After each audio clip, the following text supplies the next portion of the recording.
about 7:02. I'm going to call this meeting to order. If people like to stand for the Pledge of Allegiance. Pledge allegiance to the flag of the United States of America and to the republic for which it stands, one nation, under God, indivisible, with liberty and justice for all.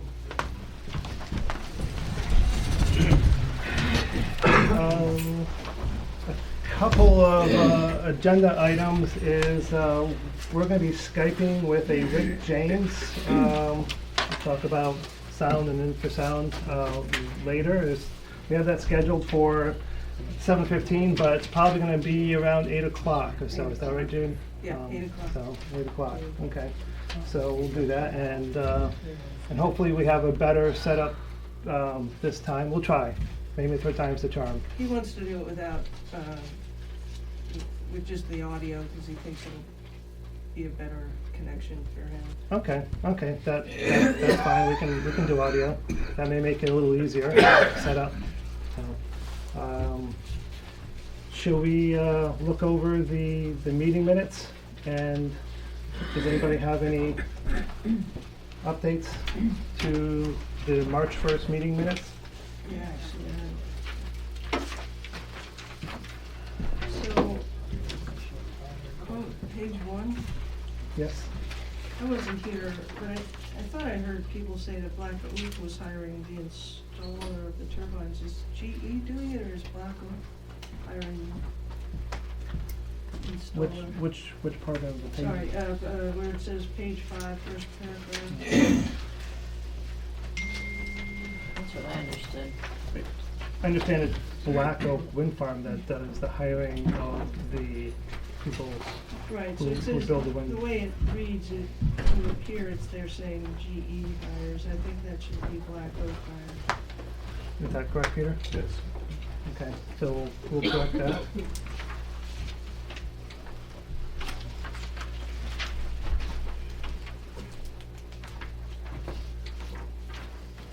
On page, What page? I'm on page 2. Page 2. Peter, do you have? Well, depends on what page 2 is. Mine was stapled together, kind of Yeah. funny. So you have to move. I have a correction at the top of, well, sort of at the top of page 3. Should But we- it's page 3. Should we work our way down the page? So page 2 There are first? page numbers at the top right-hand corner. Yeah. Peter. Right, that's what I'm saying, page 3. Oh. But it's page 2 in the minutes. At any rate, it's the paragraph about surety for decommissioning costs. Which part of the page is that? Top of the Oh. page 3. The amount of money, the value of the surety bond is $875,000, not $125,000.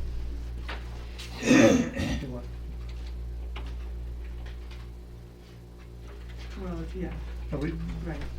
In total, right, it's 125 per turbine. should clarify, it's 120, it's still 125 per turbine and 800 per total? 875. 875? Yeah. Okay. That should say without regard to the salvage value, not with regard. Yeah, In other that's words, never you been, should- that's never been an issue. It's never been part of the understanding. It will be for $875,000 cash. It's gonna cost us $22,000 for the surety bond. And we've got that all set right now. So, just fix it. So, do we want, does it delineate between, you know, on a per turbine basis or just in total? I'm just telling you what the total is. Okay, so should we just amend it as the total?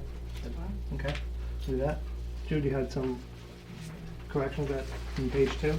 It's not so much a correction as on the minutes, because it's what we said in the minutes, but it's not actually true. So the EIS says it's not available to the public until the town board has approved the acceptance. It's actually a public document when it's filed with the board, so it's currently available to anybody who wants it. And I think there is a difference between approved and accepted. I think and this is part where I'm, the board members may help me with that. But once to- it's filed with the board, even before Our it's attorney accepted. says it's not public. Now, you can file for FOIA, which you did, Jude. I did But file for it's, FOIA. that doesn't mean that it's available to the general public. You have to file FOIA. General public on our website. But there's also a difference, I think, for here. It's not the official, it has to be approved by the town board and accepted as complete Right. before the full thing is made public. And- I have it, and it has been posted. Right, that's all, I think the language here is interesting, that tomorrow night, the board will be accepting it as a document. It doesn't mean that it's approved, and I think the language here implies that we're going to That be it's approving it, and I think approving it. that's, Right, and that- that's Yes. acceptance. yes. We're not approving it tomorrow night, we're just accepting that Well, it we says have the approved, document. It's accepted. You're proving its acceptance as complete, and at that point, it will be an official document, and that will be made public. So I think we need to correct that paragraph and make sure that it's clear that we're accepting, the town board will be accepting it, not approving it. So Yes, is that you're fair? accepting it We're as accepting that. complete. And then once it's accepted, it then becomes a public document officially, outside of FOIL request. Well, So, We have a dispute over whether it's public document today, but in any event, it's available if anyone Yeah. wants to see it. Okay. Are there other corrections? Yeah, at the top of page 3. It says the compromise is a setback of 2 kilometers or 12. That's not the compromise. What we said was, in the final law, that's what we would prefer, but the compromise was 1,500 feet from the property line. Right at the top where she's listed out a few of the compromises. Yes. Should say setback of 1,500 feet from the property line. So it doesn't really give a number there, you just wanna Well, add? no, right now it says setback greater of 2 kilometers or 12 times. Oh, the okay, road yeah, and then diameter. third line there. Is Charlie not here tonight? No, No, Charlie, he's not. no. he's not. Mimi, are you gonna take his place? No. Is it an I thought alternate? you had an I'm supposed alternate. to be the alternate. Oh, For- yeah, Julie, you wanna substitute in as Charlie? Can I substitute from over here? Oh, No, come on up. you can come on up if you want. All right, then. Thank you. I think this is the first time you actually sat down. Did you want to introduce yourself to the board and to the public? Julie Schrader, Enfield resident for 30 years. Yes, okay. Thank you for coming. Do you want to make sure that Julie has a copy of our response? Oh, She's got it. you got, You got this one? Honestly. there's an extra, I have an extra On the one. very bottom. Right on the bottom there. Okay, Okay, okay, good, thanks. okay. So. So- Yeah, so in the compromise document, you had 1,500 feet, not 2 kilometers. 2 kilometers was not the compromise. That's not the compromise. That's what we want in the law going forward, but the compromise was 1,500 feet from the property line. Okay.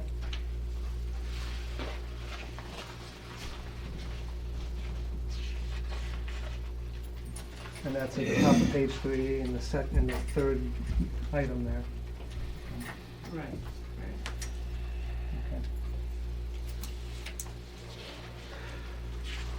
Okay. Okay, And a couple of paragraphs down, yes. where it says liability insurance, lack of, not required.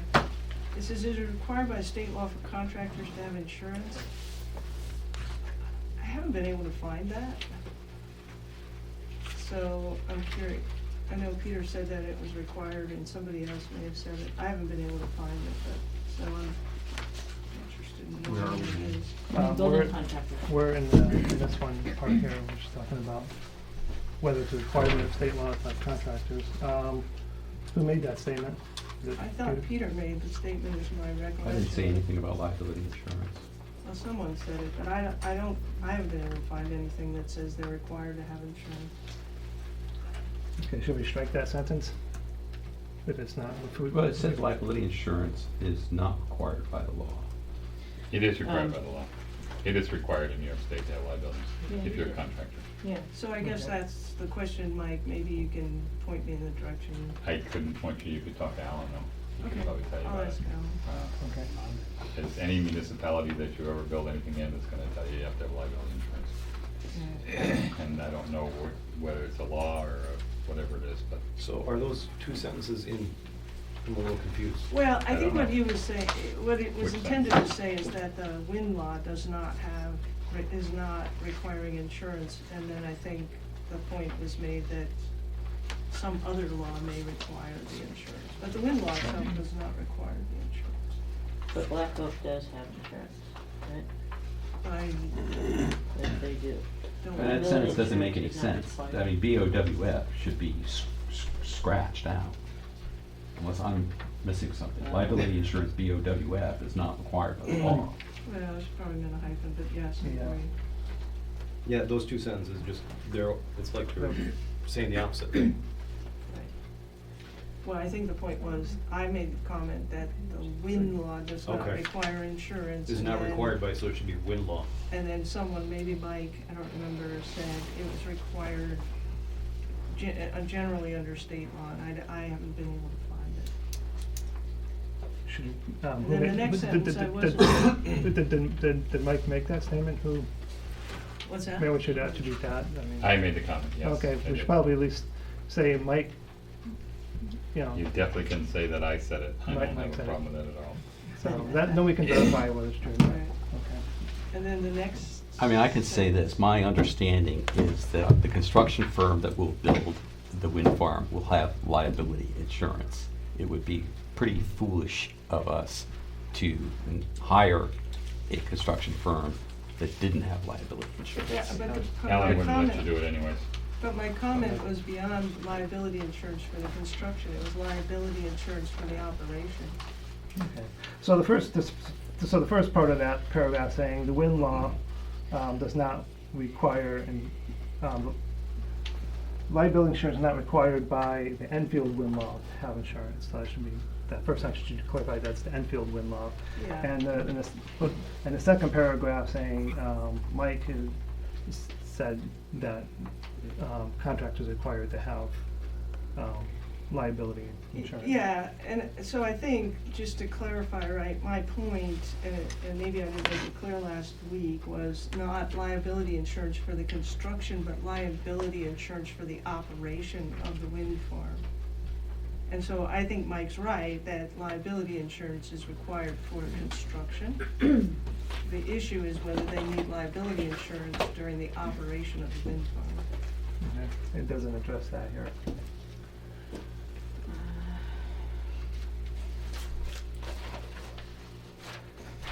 This is really a recording or summary of what was said last week. It's not gonna be a complete, we can go into further detail, this week if we wanted to talk about that further.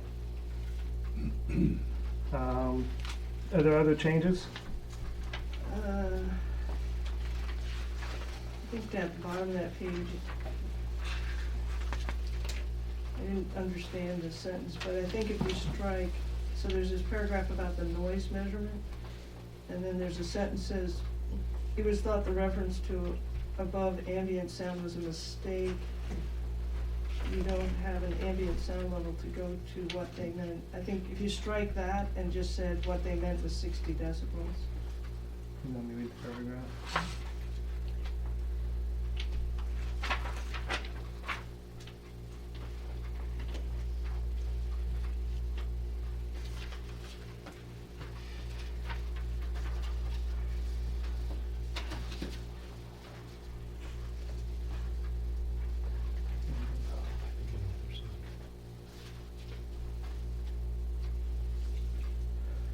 Yeah, I think that needs to be reworded because the statement was made that in our Enfield wind law, there was a 60 decibel above ambient. Right. And it really shouldn't have, and what I think the committee was saying last week was that it shouldn't have been above ambient. It should have just, if they were gonna say 60 decibels, it should have been 60 decibels, not above ambient. Right. So I think that just needs to be reworded to be clarified for what was said.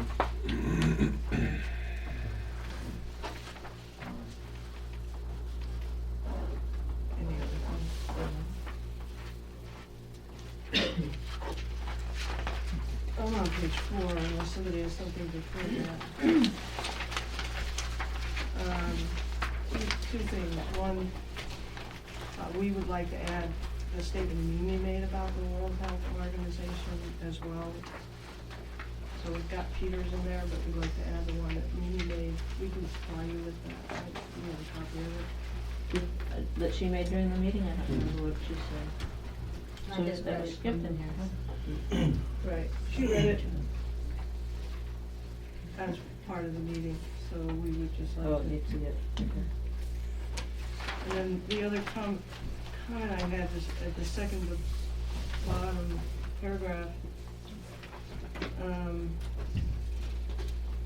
It says, I wanted to know how Black Oak felt about the proposed compromise, but I think I also said that I felt we should address the current project in the short term and the full law with respect to future projects over the longer term. Is it the big paragraph? Second to The last one one. says, G. Lumpy wanted to know how Black Oh, Oak felt okay. about the proposed.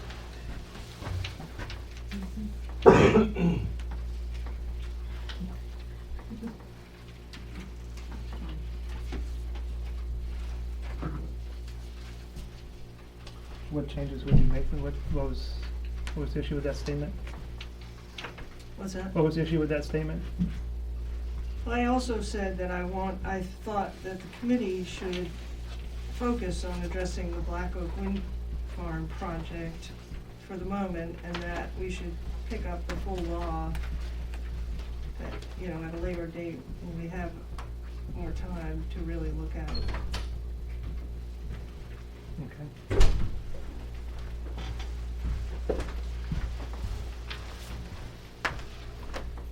Are there other changes that people have? I'm on page 5.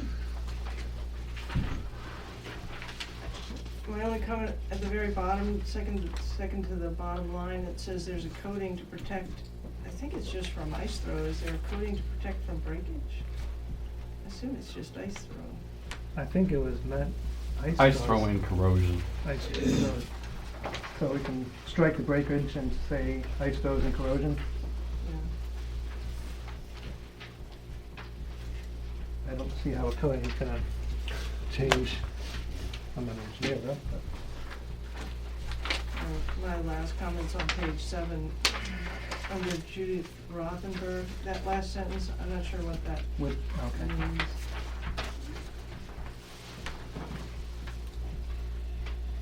The group has spoken to between 200 and 300 people. I don't know what that means. I don't remember that statement, do you? I don't remember 200 to 300. Does anybody else remember 200 to 300? I didn't say that. I just asked the question. Yeah. But it was Jude responding to that. I was responding. I Yeah. said, I did say we had talked to between 20 and 25 people. Now we've gone out and we have about 70 signatures, and I haven't finished collecting all the signatures from folks who've been around, and I haven't made copies of them, so I'll give them to you guys as soon as I do that. But we've spoken to 70 people now, at least. Do we No need to more, but I haven't got, Do we need to strike that last sentence? yeah, I would If strike it's the not last. clear? Okay. That was all your changes, Jude? But yes, those Okay. are all my changes. Anybody else has, I don't need to. Does anybody else have, on the committee, have changes to the minutes?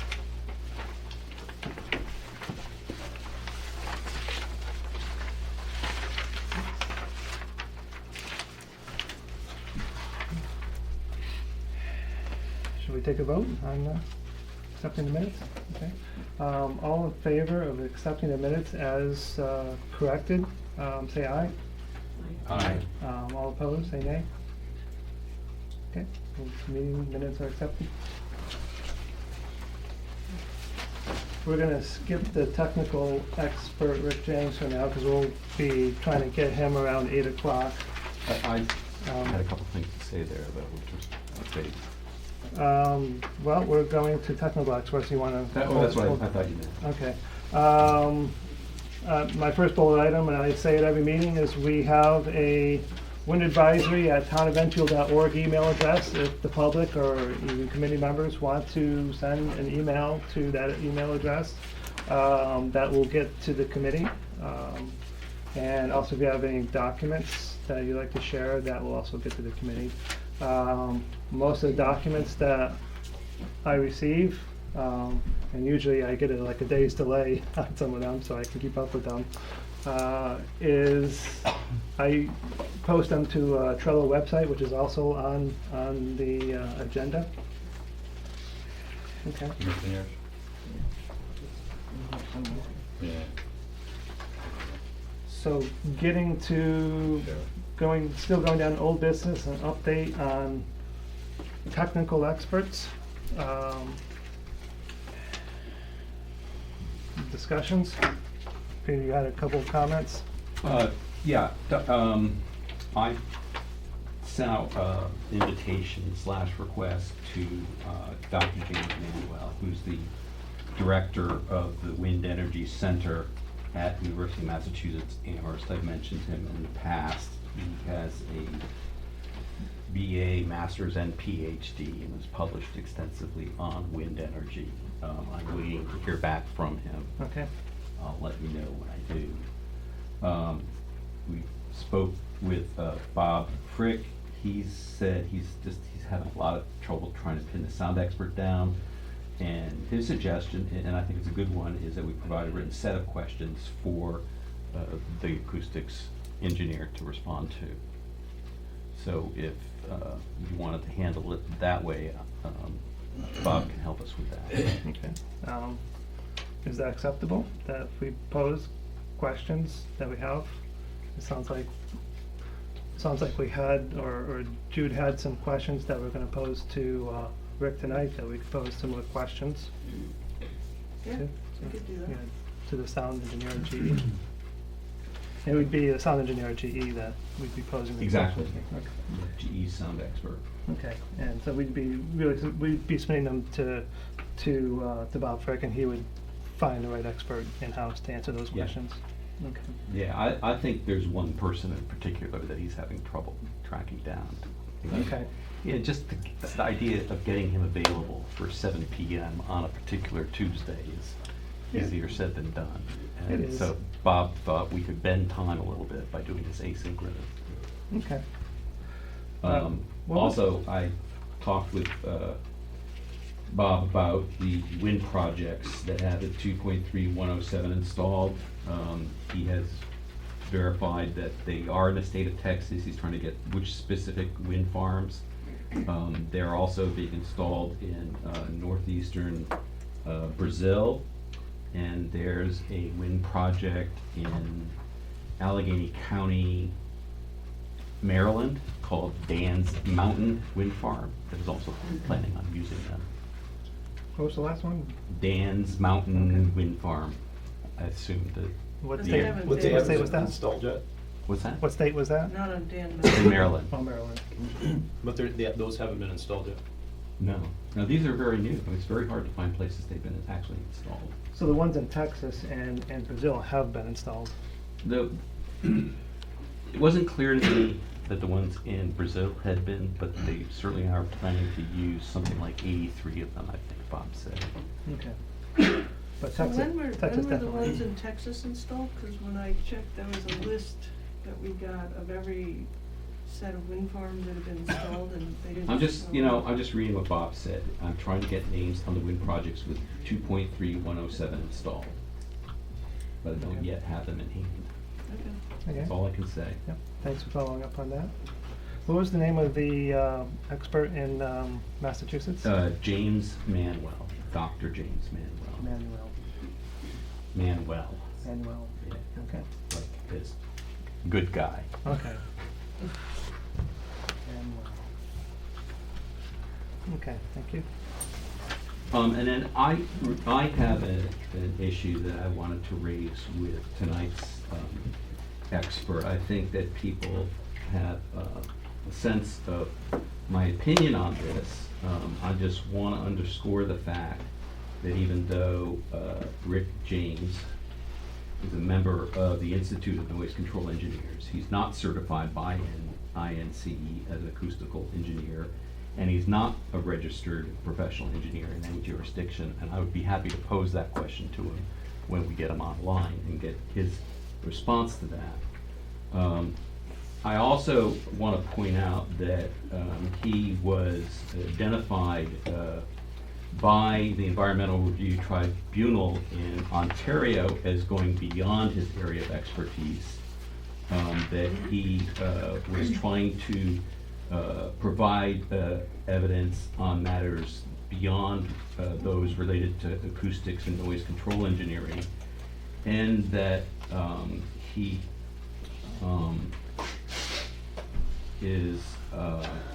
has agreed in the past not to include references to epidemiological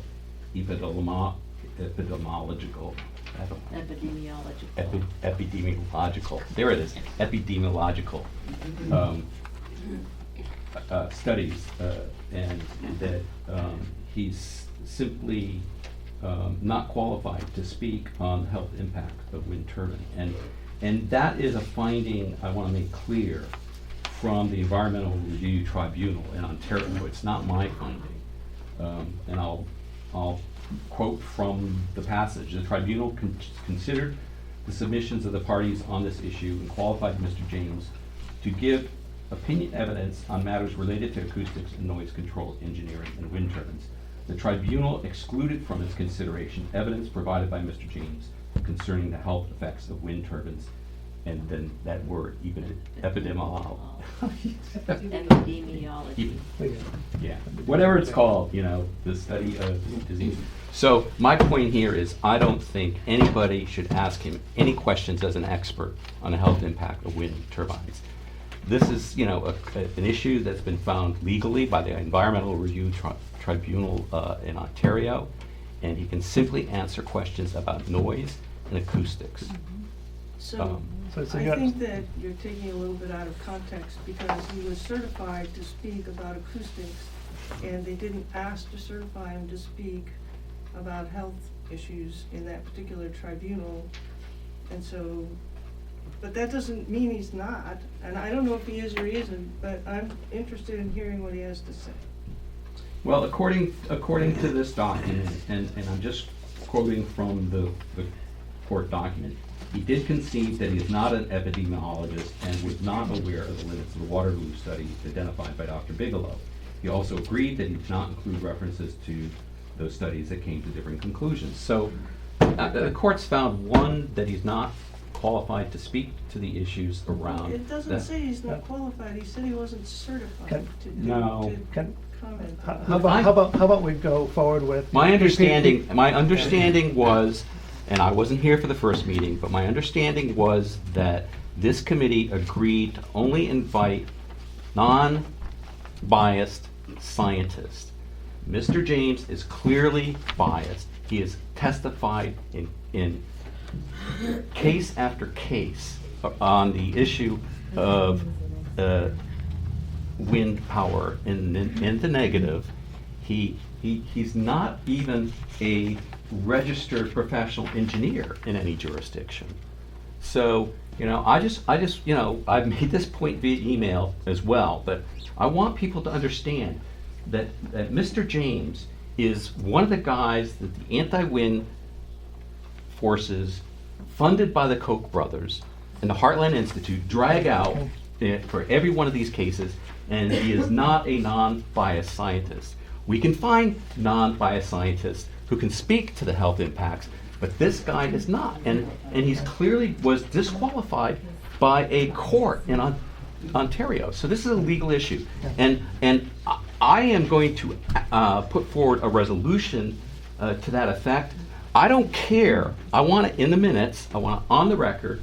I don't care if I lose the vote. I want it part of the legal record so that when we go down the road here, it's been made clear my stance on this and what the record actually is. So Peter has objections to our expert tonight. How does the board feel going forward with those objections? We have the meeting set up. Do we want to continue with the expert testimony going forward? Understanding that Peter's objecting to it based on the bias. Do we still want to have the testimony? And again, I wasn't here for the first meeting. It was my understanding that they were supposed to be non-biased. Now, Martha was here for that meeting, other folks were here, I wasn't. But that's what I've been told by someone who was here for the first meeting. And we could go back and look at the minutes. Marcus, do you have? The GE salesman isn't Right. biased? Let's, okay. I have a question. Yes, Marcus. So will the acoustic engineer from GE not have a bias? Did Bob Frick not have a bias? He won't be speaking about the health impacts. He'll be answering questions about noise and acoustics, which is what I'm asking that we limit Mr. James to this evening. I think that's reasonable, because health impacts, you've got to understand sound and you've got to understand human physiology. And this guy isn't qualified to do that. So I think that we need to focus our questions for him on sound. So the only problem that I'm hearing is whether or not he can speak to health versus acoustics. Is that the distinction? That's exactly the point I've been trying to make this entire time. Yes. Well, no, No, that's exactly the distinction I was trying to draw, Marcus. He is not qualified to speak about the health impact of wind turbines. He can talk about noise and acoustic issues as long as he stays away from the issue of health impacts. This isn't about me, okay? This is what a court in Ontario said. How do others on the board feel about What this? have we asked him to speak Really? about? What is he proposing to present? It wasn't specific, although you had a list of questions that I didn't see. We sent him a list of questions, most of them are I didn't read them in entirety, acoustic related. so.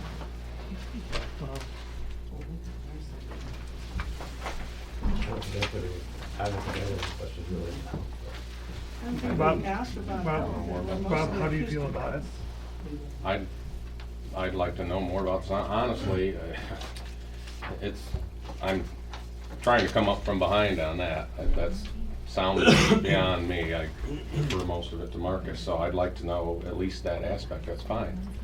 If we get the information on what they do, if there's a distinct noise that they make or certain different than ambient, whatever it is, I'd like to hear that. I'd like to know about the sound and the acoustics, so I'm fine hearing that. If we limit it to that, I'm okay with that. I don't know, what does everybody else think? Yeah, I don't think the questions we asked were health related per se. I just want to be really clear about this, and I'll read another passage from this, Jude, just to drive home my point. I've I read just- all I of James it. has a Okay, bias. whoa, whoa, whoa, whoa, whoa, This is whoa, for the hold, tribunal I understand, records, and Peter. I have a right to share this. Yeah. Okay. Mr. James has a Keep it bias brief. against wind development and purported to give evidence beyond the scope of his expertise, and in doing so breached his obligations as an independent expert in the tribunal's practice direction for technical and opinion evidence. I just want this on the record, that's all. Okay. I don't really, in the end, don't care what you guys decide to do, but I want it on the record so that if there are any additional legal actions down the road, I have this document. So your objections about his testimony according on health issues is If noted. Peter is trying to limit testimony for legal litigation purposes, then I'm not sure I want to limit what we get on the record either, so. I think this brings up a greater point, that there was a lot of conversations going on in the last few days, and I know Jude and Peter are at loggerheads on a lot of these issues, and I'm feeling a little uncomfortable about, this dispute, and I don't want. Well, you're the chair, Michael, you're the one who has to do I'm this. I'm still speaking. I don't want this committee to turn into a platform for each of your disputes. Did I respond to his attack over the weekend to the greater group? I did not. I left it to you and to Michael, so Yeah. I'm trying to limit that discussion. It's not for the greater I think it's, audience. yeah, I don't think it's helpful. No, I You didn't start that one. you both are on different sides of this, we understand that. You know, I don't want this to turn into, this committee to turn into that. I'm not trying to. Mike, how do you feel About- testimony tonight? I'm just trying to get everyone's opinion on this.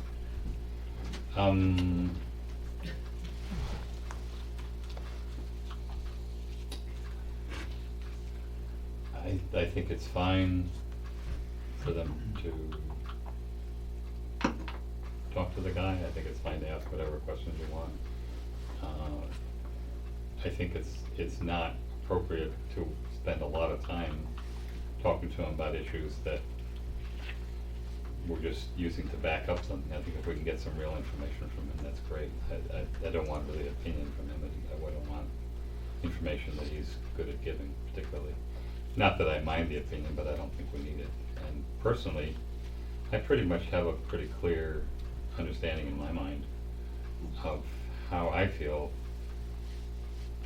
I want to proceed in terms of where we're going in this committee. And at this point,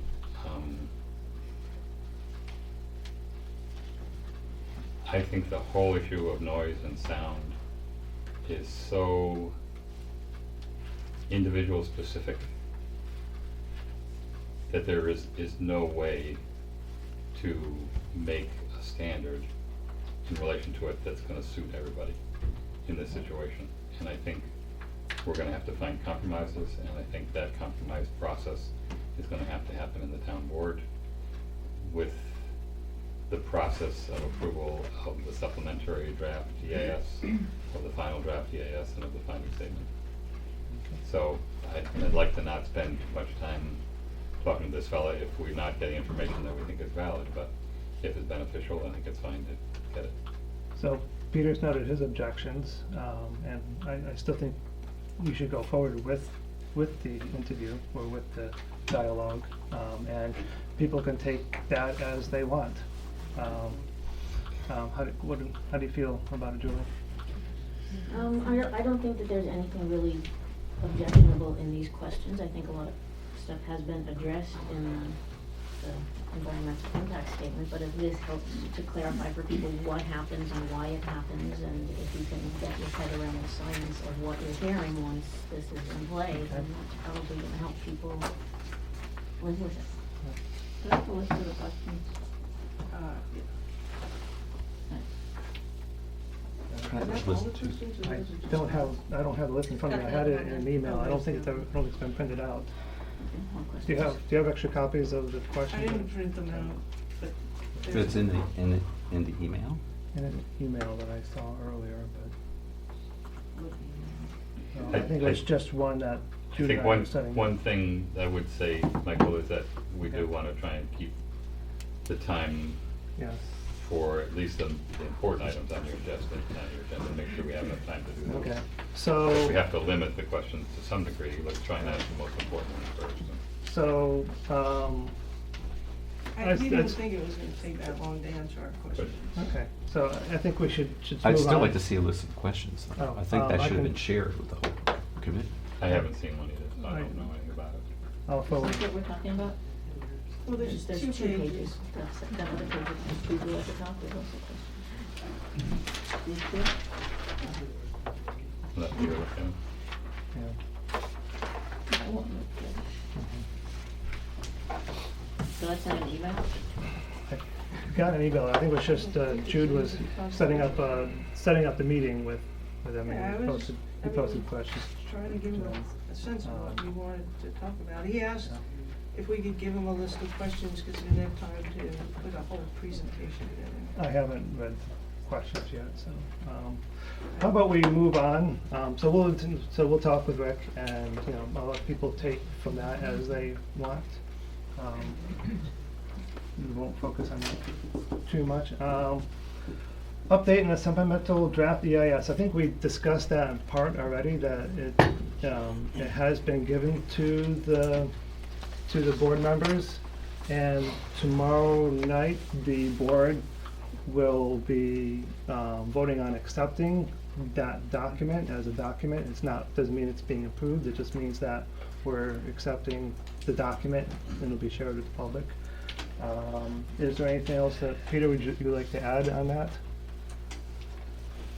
No, not at this time. I think, you know, it's really, it's up to the town board to decide whether the document is complete or not. And once you do, we can go from there. Okay. Any other comments on that, or questions? Okay, let's move on to the next item I had on this, was the proposal for the Town of Enfield Wind Farm Advisory Committee that was submitted last week. And in front of you, Peter has given us the response to that from Black Oak. So we start the discussions on that. Any comments?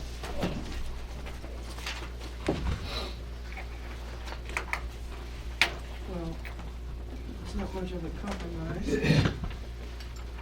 I think that's a matter of personal opinion, Jude. I would say that your proposal was a non-starter, and that, you know, there's some aspects of this where we've said fine. But, you know, for the proposal, for example, to ask for noise levels that are lower than what's actually measured out there when there isn't a wind turbine is not what I would consider a compromise. As we note in this document, it is very difficult to build a wind farm that makes the neighborhood quieter than it is at present. At least according to the measured data, anyway. That's all we have. Well, I guess, I mean, we should talk about how the measurements are done. Listen, I don't want to get into the My understanding is details. that- This is simply our response. If you have a problem with it, I'm sorry.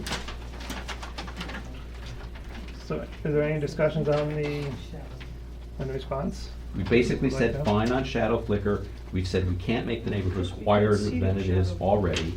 I've been very clear every time we've met about setback from property lines. You know, we think it's sufficient that we meet the GE standards in the Town of Enfield law for property line setbacks. And we meet the model law from Columbia Law School on every dimension of setback guidance there, except for the property setback. And yes, we are 103 feet short on that. But we meet the GE standards for that, and we meet the Town of Enfield law. I think we've said that light pollution is going to be minimized. And we've said that we can certainly discuss, and Mike Carpenter and I talked about this in the parking lot after the meeting last week. We can certainly talk about inspections and the monitoring of an operation. That's where we're willing to say, yeah, let's talk. And liability insurance can be discussed. And I assume that is, you know, we're talking there about liability insurance related to the operation, not the construction, because we all understand that there is liability insurance for construction. So no, we did not say yes to everything. If we did say yes to everything, that wouldn't have been a compromise. That would have been what you were looking for. Compromises involve some yeses and some nos. Thoughts on that? I'm a little confused about something here. In regards to the setback, at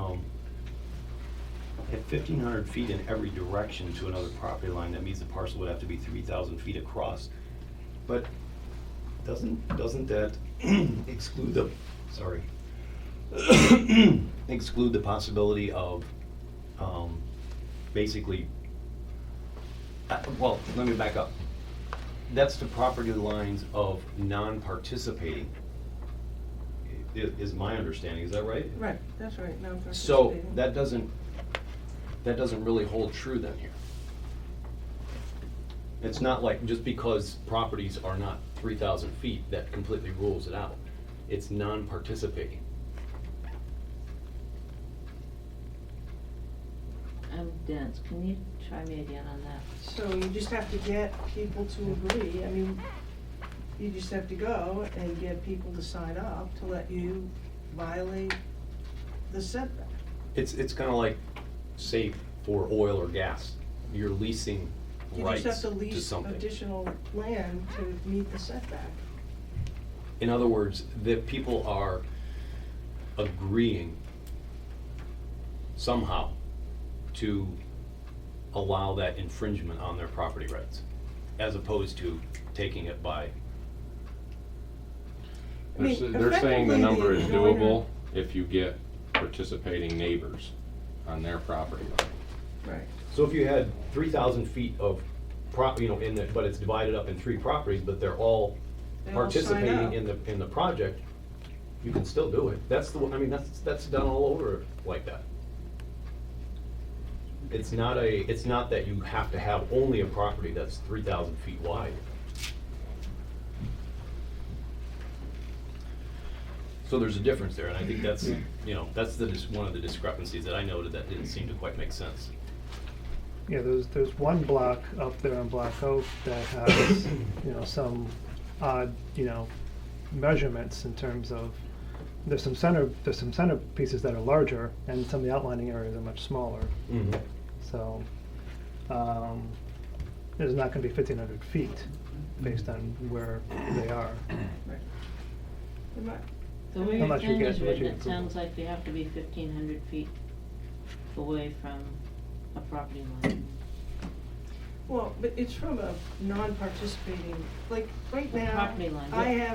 have in effect, I've got an involuntary easement on my property for a safety zone on the turbines, because if one of those turbines falls on my property, which it can, because it's only about 200 feet from my property line, effectively, I'm giving them an easement, and I'm not being compensated for it, and I don't particularly want to give them that easement, but it takes away the use of my property.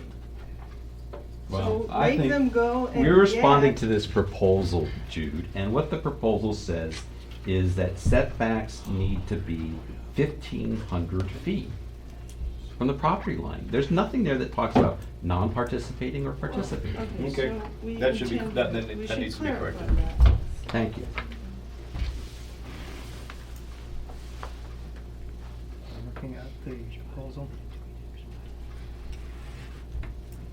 Yeah, in the proposal, it doesn't mention. No, it doesn't. It You're right. doesn't. It doesn't That's mention. fair. It was, but it it's- was assumed, because that's generally That's the way generally things the are. way they're written, so I, That was a wrong assumption, probably. right. How do you want to proceed on that? I mean, and I think on the That's noise, the- the point I would make is, my understanding is 40 dBA is like living in an urban setting, and I can assure you that if you go out in the middle of the night on a still night, it does not sound like you're living in the middle of a city, which means that, I don't know where these measurements were made from, nor do I know when they were made. But I was out there on Sunday night, and it was dead still. You could hear a pin drop, and that is not the same as living in an urban area. It, Yeah. it depends on when the measurements, if cicadas are Well- out, or if it's Right, it depends, frog right? breeding But- season, then. And the thing that I noted You was, know. all the measurements were made, most of the measurements were made along the west side of the hill, which is the windward side. And I did find that a little interesting, but that would naturally, if there's wind, and that tends to be the windward side, averaged over time, that's gonna push up your baseline. Yeah, So it's gonna say the ambient is much louder than it actually is. yeah. Well, plus if you take it like, I just, I like to stick to the actual evidence. Now, there's a statement in the minutes that we just accepted that involves a statement from Peter Goldberg, Tech Environmental, who is the consultant that we hired to do the noise study. And he says, for Black Oak Wind Farm, the annual average nighttime sound level will not exceed 37 dBA. That's average annual. It's not 1 second. It's not 8 hours. just at night. Any single night, it's an average. Now, our point is that, there's only so low we can go. If the average measurement of sound out in the field, and look, the details are in the environmental impact statement, so, you know, you can take a look. All these questions you have about how the study was conducted, et cetera, you know, the fact of the matter is that we meet the World Health Organization standards, and I thought we went through this last week and that we had settled that then. Is there any comments on the noise? It doesn't sound like we're talking, I mean, just a few dBAs difference in terms of what we're discussing here. Well, we've asked Rick James to address that point, because I think he has some interesting things to say about it. So when we have the call, I think it'd be useful to hear what he has to say. Do you have any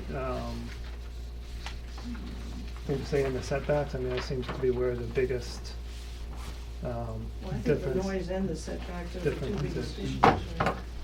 Do you have any counter proposal? I mean, Black Oak responded here. Are there any like counter proposals that you want to make? I'm gonna negotiate against myself. They haven't moved yet. Okay. Okay. So we at the point where we're really beyond coming to an agreement?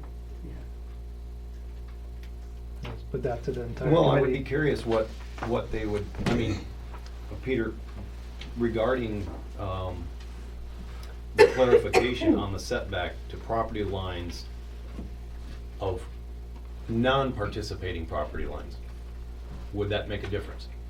I'll have to take a look at it. I can't say sitting here. Okay. You know? I mean, we were responding to the proposal. No, that was Fair enough. obviously So- an oversight on our. Marguerite and I can sit down and take a look at the map and see what that would entail. Because I mean, yeah, 1,500 feet is still not very much, but it's better than what it currently is. Okay. So what you're proposing now is to clarify that it's 1,500 feet to the property line, and you want Black Oak to respond to that if possible. Yeah. Okay. How else do we go from here? What's the committee's thoughts on this? I would like to hear what Rick James has to say about the WHO. I don't think he agrees with Peter on that. I'd like to hear his explanation. It's not a question of agreeing with me. I'm simply stating what our consultant, who's certified to do this work, has said. That's all. It's not me saying it. It's not a question of opinion. What I am sharing with this group, Jude, is simply the finding from our consultant, who is certified to do these measurements. So it's not coming from me. Okay. Then I still want to hear from Rick James. Was that the fellow that was at the December 17th meeting? Yes. Yeah, okay. I spoke with him. So the, And he- WHO findings, I need to look at it before I ask him. I think we should probably look that up and find out clarify what it is. And from what I understand, it's a fairly large section. I don't know. You mean the World Health Organization document? I think we need to look that up and clarify what that means, because I mean, this is a short paragraph here, and the noise is a short paragraph, but I'm sure that the World Health Organization has a much more detailed, and maybe that's where we're running into the differences. That what level of detail are we talking about? You don't have that with you. Oh, the other thing I was curious about, because there's no.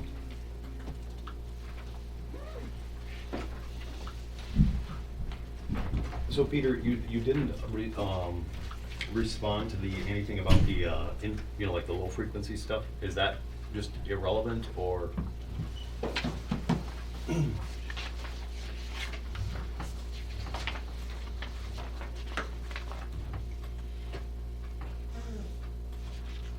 Our response was the EIS deals with the impact of turbines on health already. Furthermore, in almost every instance, the courts have made clear that sufficient evidence of health impacts is non-existent, and science-based evidence supports the court's position. And this is where I'll just point out that there have been 49 cases in 5 English-speaking jurisdictions, and 48 of those, the courts found that there was not sufficient scientific evidence to support the argument that wind turbines cause health issues. With proper setbacks. That was one of the, Right. I don't think there was anything about with proper yes, setbacks. Yeah, yes. there Every was single one in- said with proper setbacks. A couple of the cases.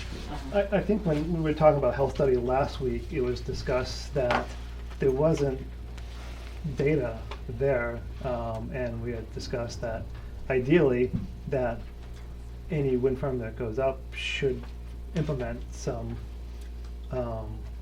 health study just as some baseline to begin collecting data. It wouldn't have any impact necessarily, it's just to begin collecting health data. That's what, and we kind of discussed that last week.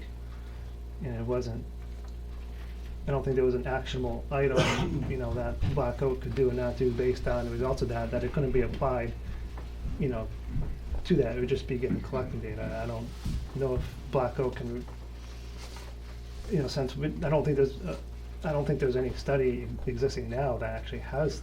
No, those there isn't. I mean, and questions, that's so the that's a problem is in all of general. all of these causal inference and meta-analysis are relating to other smaller, basically unfunded studies that people are doing to Right. try and get at it because nobody is willing to fund a real health study. And they all say, well, because there's very little data or it's poor quality, we cannot make the causal inference connection or whatever based on that data. It's because there's no data there. So therefore, and basically they say that we can't make it's not like the connection is not there. They're not saying it's not there. What they say in these papers is we can't make the connection We don't have because data. we don't have enough data or it's not good enough quality.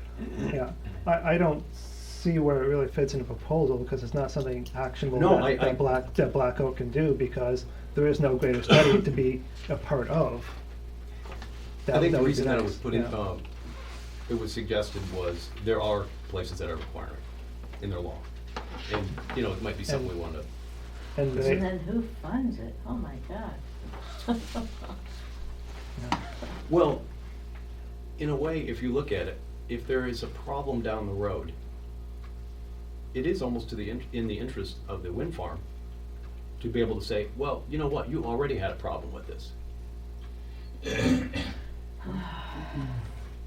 But I've been reading papers all over the place about this, and one of the recent ones I read was about we should follow that 8 o'clock, yeah, it's 8 o'clock, so. they're looking at instances where complaints have come about health effects and the coincidence of those areas and the media impact also, because the issue of sound from wind turbines affecting health is in the media, so people see it, and, it's the whole ideation that there's a problem with this. And so ferreting out, I guess, psychosomatic, if you can use that word, it's a loaded word, from the non is extremely difficult to do. And noise and sound is so complicated to begin with. Well, Good evening. Hi, I'll interrupt things now. Hi, Richard, I'm Michael Miles, Chair of the Enfield Wind Farm Advisory Committee. And should we go around and introduce ourselves? Sure. Yeah, that'd be great. Okay, Rick, it's Jude Lemke. my name is Marcus Gingrich. I'm Robert Tesori. Peter Bardaglio. Martha? I'm Martha Fisher. Mike Carpenter. Who's Raider? Okay. Is that, okay, so that's everybody? Well, there's a room full of residents and investors who are here to listen. Well, okay, I'd like to just thank everybody for making this possible. Both the committee members and the audience who've come to listen. Would you like to have a little background on me first? That would be helpful. Okay. Well, I have about 40 years, actually about 45 years. It's a testament to me being older than dirt. I held my first sound level meter in 1968 while working for Chevrolet as an engineering student. So I've been doing this for quite a few years. Over the course of my career, I ended up doing an awful lot of work with the auto industry, and my company held the sole source contract with both GM and Ford to do all of their implant and community noise work in North America, and my other clients included even Europe. So I've got quite a bit of experience outside of both the U.S. and including countries like Mexico and Canada. In about 2006, due to health concerns, I closed my company. I had 45 employees in that company working all over the country, and decided that for retirement I would just look at community noise. And about that time, wind turbines began to be a big question. Well, I've helped companies the size of GM site large foundry operations, etc. So I thought this was an area that some of my expertise might help. And as a result of that, much of my work over the past, almost 10 years now, particularly the past 7 years, has been working with communities and people who are asking questions about wind turbines or who have wind turbines, and because of circumstances, they have complaints of one type or another about noise. In terms of my academic credentials, I'm a graduate mechanical engineer from General Motors Institute in Flint, Michigan, which you may know about for the Flint water crisis. General Motors Institute was established by GM as an engineering school for its managers. Its current CEO, Mary Berry, is also a graduate of GMI, but she graduated about 10 years after I did. I've been an adjunct instructor at the Michigan State University since 1985. Actually, I retired from there in 2013. But I'm currently an adjunct professor for the Department of Communication Disorders at Central Michigan University, and with a contract continuing through 2017. I'm also served on a number of advisory boards, including the Kettering Institute, formerly General Motors Institute, helping to establish curriculums in acoustics for young engineers. Specific to wind turbine noise, I've worked on projects in about 60 different communities. I've authored 4 papers on wind turbine noise, including criteria for citing them to protect public health. One that demonstrates that wind turbine sound emissions are predominantly comprised of infra and low frequency sound, and another peer-reviewed historical review of the types of infra and low frequency sounds that have occurred in general industry, aircraft, military, etc., operations where similar characteristics to what wind turbines produce have been problematic. So at this time, I've been qualified as an expert in a number of countries. New Zealand is probably the farthest away in Australia, but I do a lot of work before the Ministry of Environment. And in Ontario, I'm currently involved in a case in Alberta where I'm certified or qualified as an acoustical engineer and acoustician with expertise in the field of sound, including noise, low frequency noise, sounds emitted from industrial wind turbines, and human response to noise. And I've also been equally qualified in cases here in the United States, including in New York, on wind turbine projects. So that's kind of a summary of my quick background. I provided a complete bio to Ms. Lemke, and she can provide that to the members if they're interested in more details. Are there any specific questions on my background? Yes, Mr. James, I have a question. I understand you are a member of the Institute of Noise Control Engineers. Have you been certified by the INCE as an acoustical engineer? Yes, I have. Let me explain something. The Institute of Noise Control Engineers has a number of different routes to being certified. Their publications point out that functionally there's no difference in the status of a member no matter which route they take. My route was to apply as a member based upon my field experience and my education, my work, and my reputation among my peers, which is identified as a full member. There are others who choose to take an academic approach, which goes through taking a test, and their qualifications are called board certified.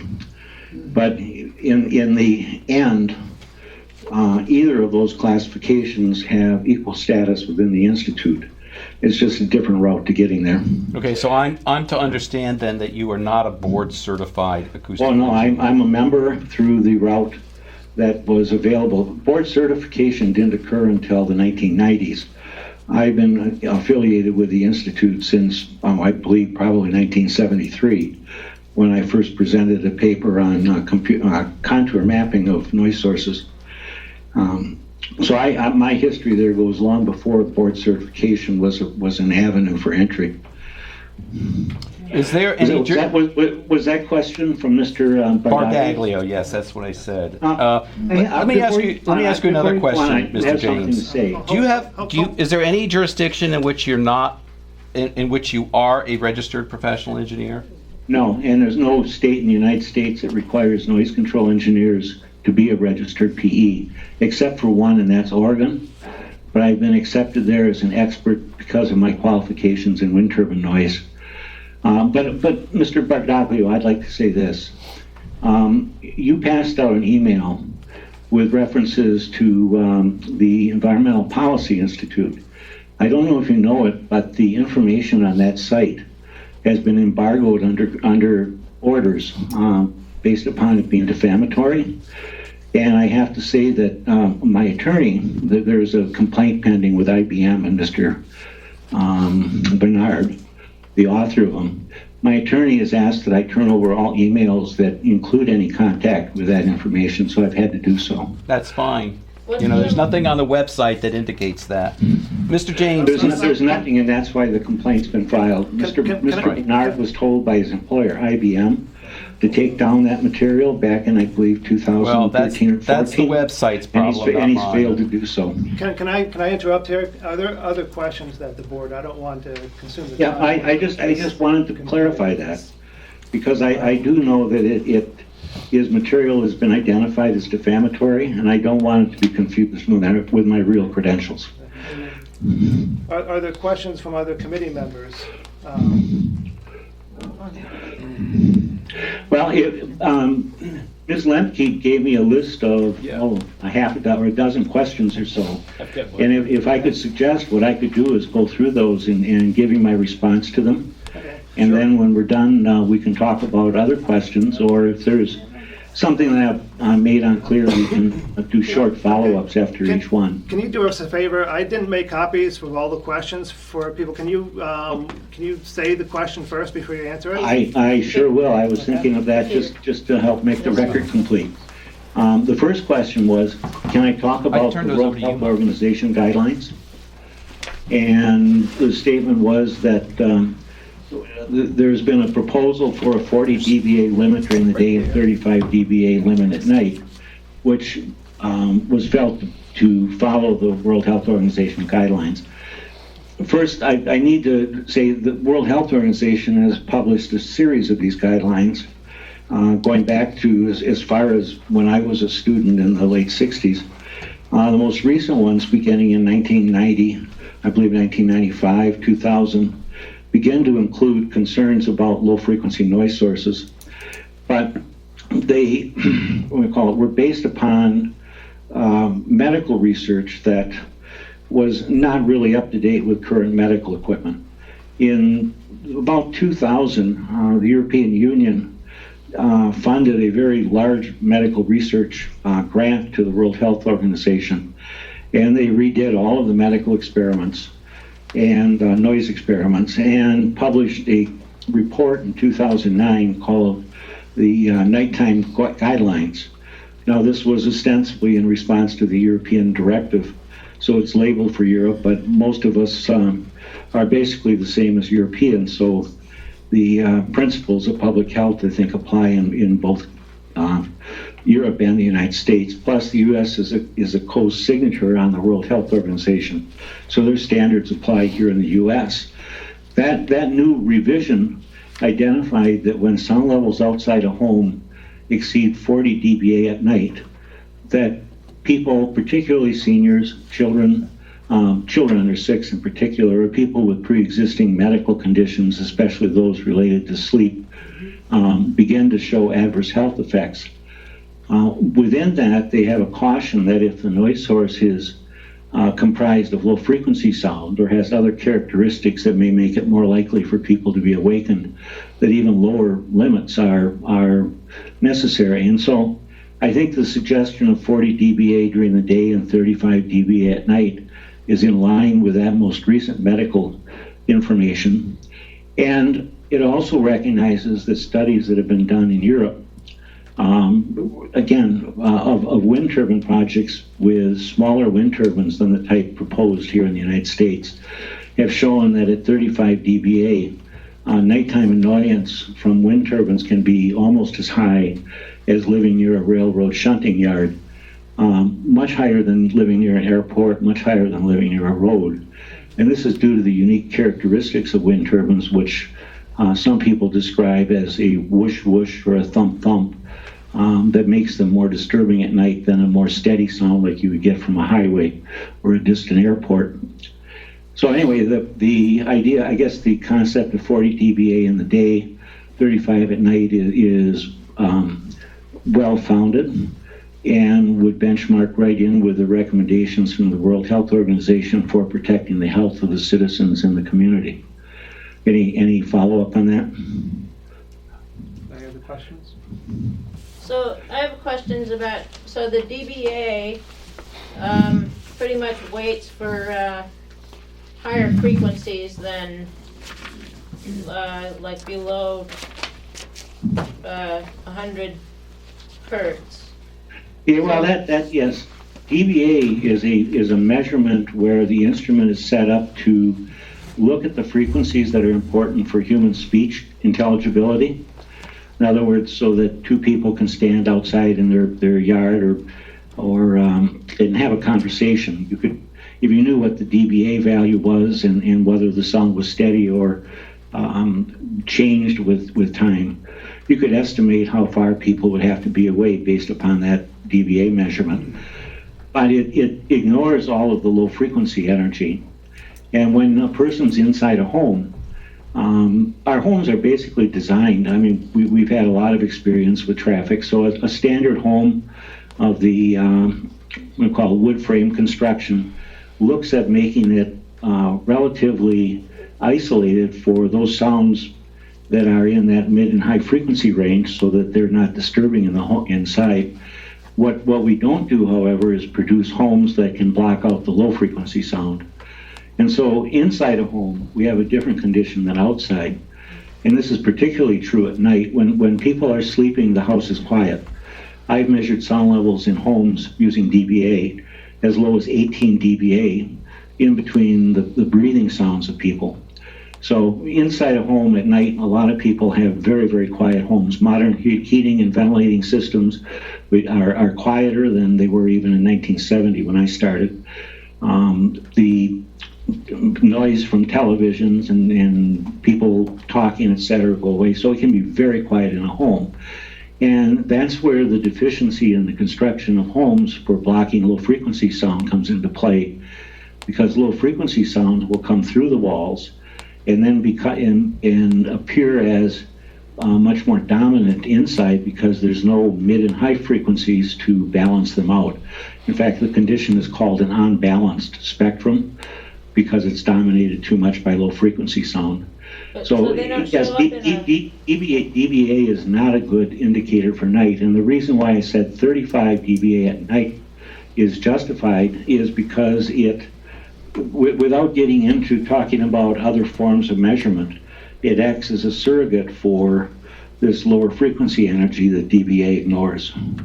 so what would a DBC reading be?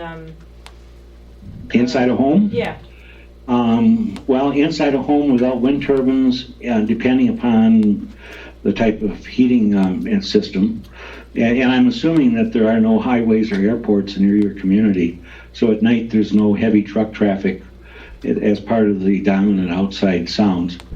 The C-weighted levels could be as low as 40 dBc, and if there was outside traffic or let's say an older style heating system, it might be up around 50. For guidelines in building in homes near the large pumping stations that are used for gas line compressors or for the big gas turbine utilities, the general rule is to stay below 50 dBc outside a home, so as not to cause problems inside if the home's in a very quiet rural area. So what I don't understand is how DBA, because you're shouting not shouting, but excuse me, the complaints have been about low frequency noise, but then all the measurements that we find are in dBA. yes, that's convenient, isn't it? You have to look at who's taking the measurement and Yeah. what their purpose is. In many cases, there's community standards which are written in dBA, and that is because they haven't really come up to date with what we now know about how low frequency sounds affect people. People who live near highways, for example, might have 35 dBA in their homes, but because of the traffic, it might be as high as 50 to 60 dBc. Studies have shown those people begin to show cardiovascular problems even if the highway noise doesn't annoy them. The same for people near airports. So, But do you think that the cardiovascular problems are because of the noise? absolutely, this is the research that's been done by World Health Organization, by a number of other medical researchers, and it's very carefully designed to exclude other confounding factors. Yeah, I wonder if you would be able to send out some references to those studies. I haven't found them, and I've been looking. Well, yeah, I have them. I have most of That'd them. be great. Let me just make a little note here. Studies showing cardio effects from LFN. Okay, I will do that. So, Mr. James, this is Peter Bardaglio again. I just want to clarify something. So, are you saying that 35 dBA at night is acceptable? 35 dBA should be the sound level outside a home to avoid sleep disturbance when the noise source has significant low frequency sound and has modulation, which I'll define as blade swish. Some people call it whoosh thump, or they have other terms for it. But 35 dBA outside a home would allow a person to sleep inside their home with their windows open and not be overly disturbed, although it would be a dramatic change from your current situation. If I could just ask a question of the board members, when you go outside at night, assuming you're in one of the rural areas, I don't know where everyone lives, and you listen, how can you hear sounds that come from, let's say, a half mile to a mile away?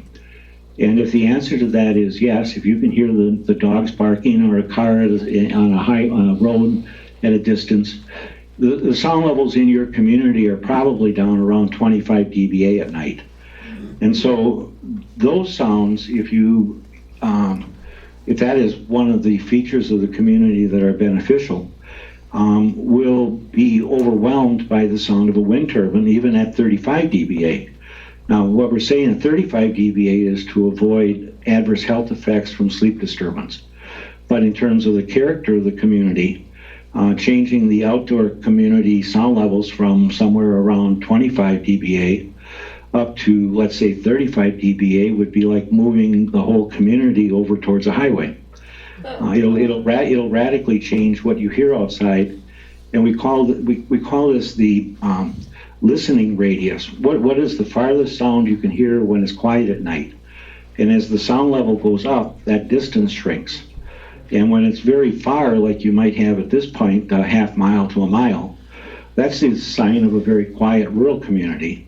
And that, if that's a value you want to protect, then you need to look very seriously about what kind of noises will be occurring at night that might alter it. Mr. James? Yes. On a night when the dBA is 25, the wind isn't blowing, and so a wind turbine wouldn't be making sound. Well, that's not necessarily true. One of the ideal conditions for wind turbines is a summer, the evening and the night of a day when the sun's heating the earth. It's those nice balmy summer afternoons with the sun out. That warming of the earth causes the air at the surface to rise, mixing with the winds up above. But at night, when the sun goes down, the earth cools. And suddenly we have a layer of cool air right at the surface of the air.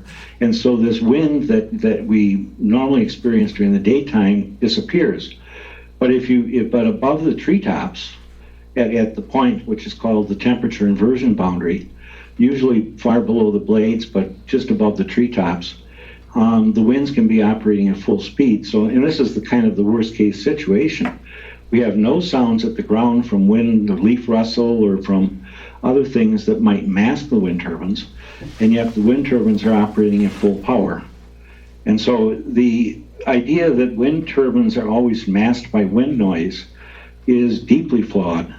And in fact, the weather condition I just described has been identified as occurring in New York in a study by Cliff Schneider, who did one up near the Cape Vincent area, up towards the northern end of New York near the St. Lawrence Seaway. Found that roughly 1 out of every 3 nights, or 2 out of every 3 nights, had a temperature inversion, and 1 out of every one half of those were such that there was no wind at all at the ground. So we're looking at, if we're thinking about the summertime when we like to enjoy open windows, the condition where we have no wind at the ground to mask the wind turbines, and yet plenty of wind to power the wind turbines is more common than people might realize.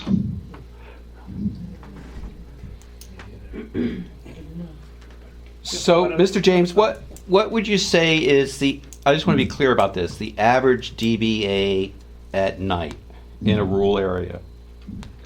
The average dBA, if you go out at 1 o'clock, 2 o'clock in the morning, when there's no cars, people have settled down for the evening, there's no children playing, there's essentially the quiet nighttime period in a rural community, and I measured this all over New York, is roughly in the area between 20 and 30 dBA, depending upon the proximity to major highways.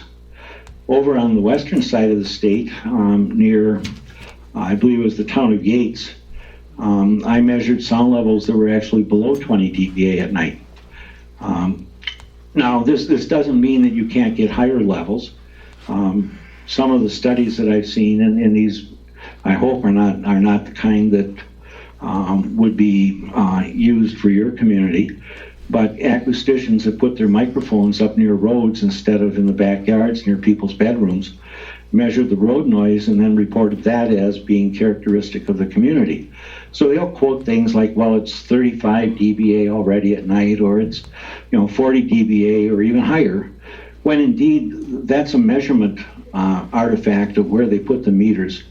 We put our bedrooms often in houses behind at the back of the house because we want quieter, and we don't put our beds up near the roads. So in the areas where people would be expecting the quiet, which I said, the facade of a home, outside a home at its facade, where a window could be open, are generally much, much quieter than what I've seen in some studies that have been presented as characterizations of communities. And when I take my instruments out and I put my instruments in the places where people want peace and quiet, their backyards or near their bedrooms, I get readings that are much, much lower. Rick, can we continue on with other questions? Sure, sure. Number two. So we cover them all. No. Okay, Want me to go with two? sure. Are we looking, I got two different lists here. Yeah, well, the second one is, what is the greatest distance from wind turbines Okay, that's, that I have been able to measure acoustic energy in the low frequency and below 20 hertz? And how does this distance compare with the audible range? Well, the tones that are caused by the blade passing in front of the tower, and we can discuss this later, they're called the blade pass frequency. And what happens is the blade is bent back due to the pressure of the wind as it's rotating. But when it comes right in front of the monopole, the tower, the monopole has slowed the wind down. And so suddenly the lift on the blade relaxes. It's kind of like when you're on an airplane ride and all of a sudden it hits a downdraft and you can feel the bump.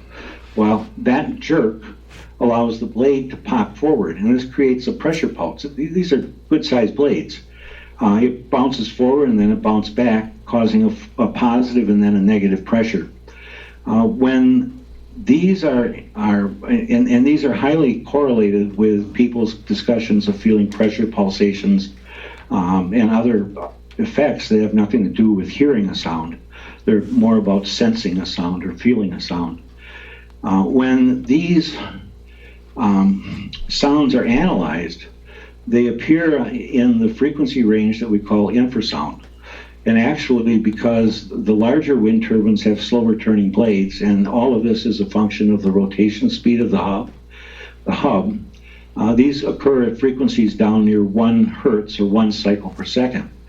Now, these tones, if I could call them that, aren't really nice smooth tones, they're pulses.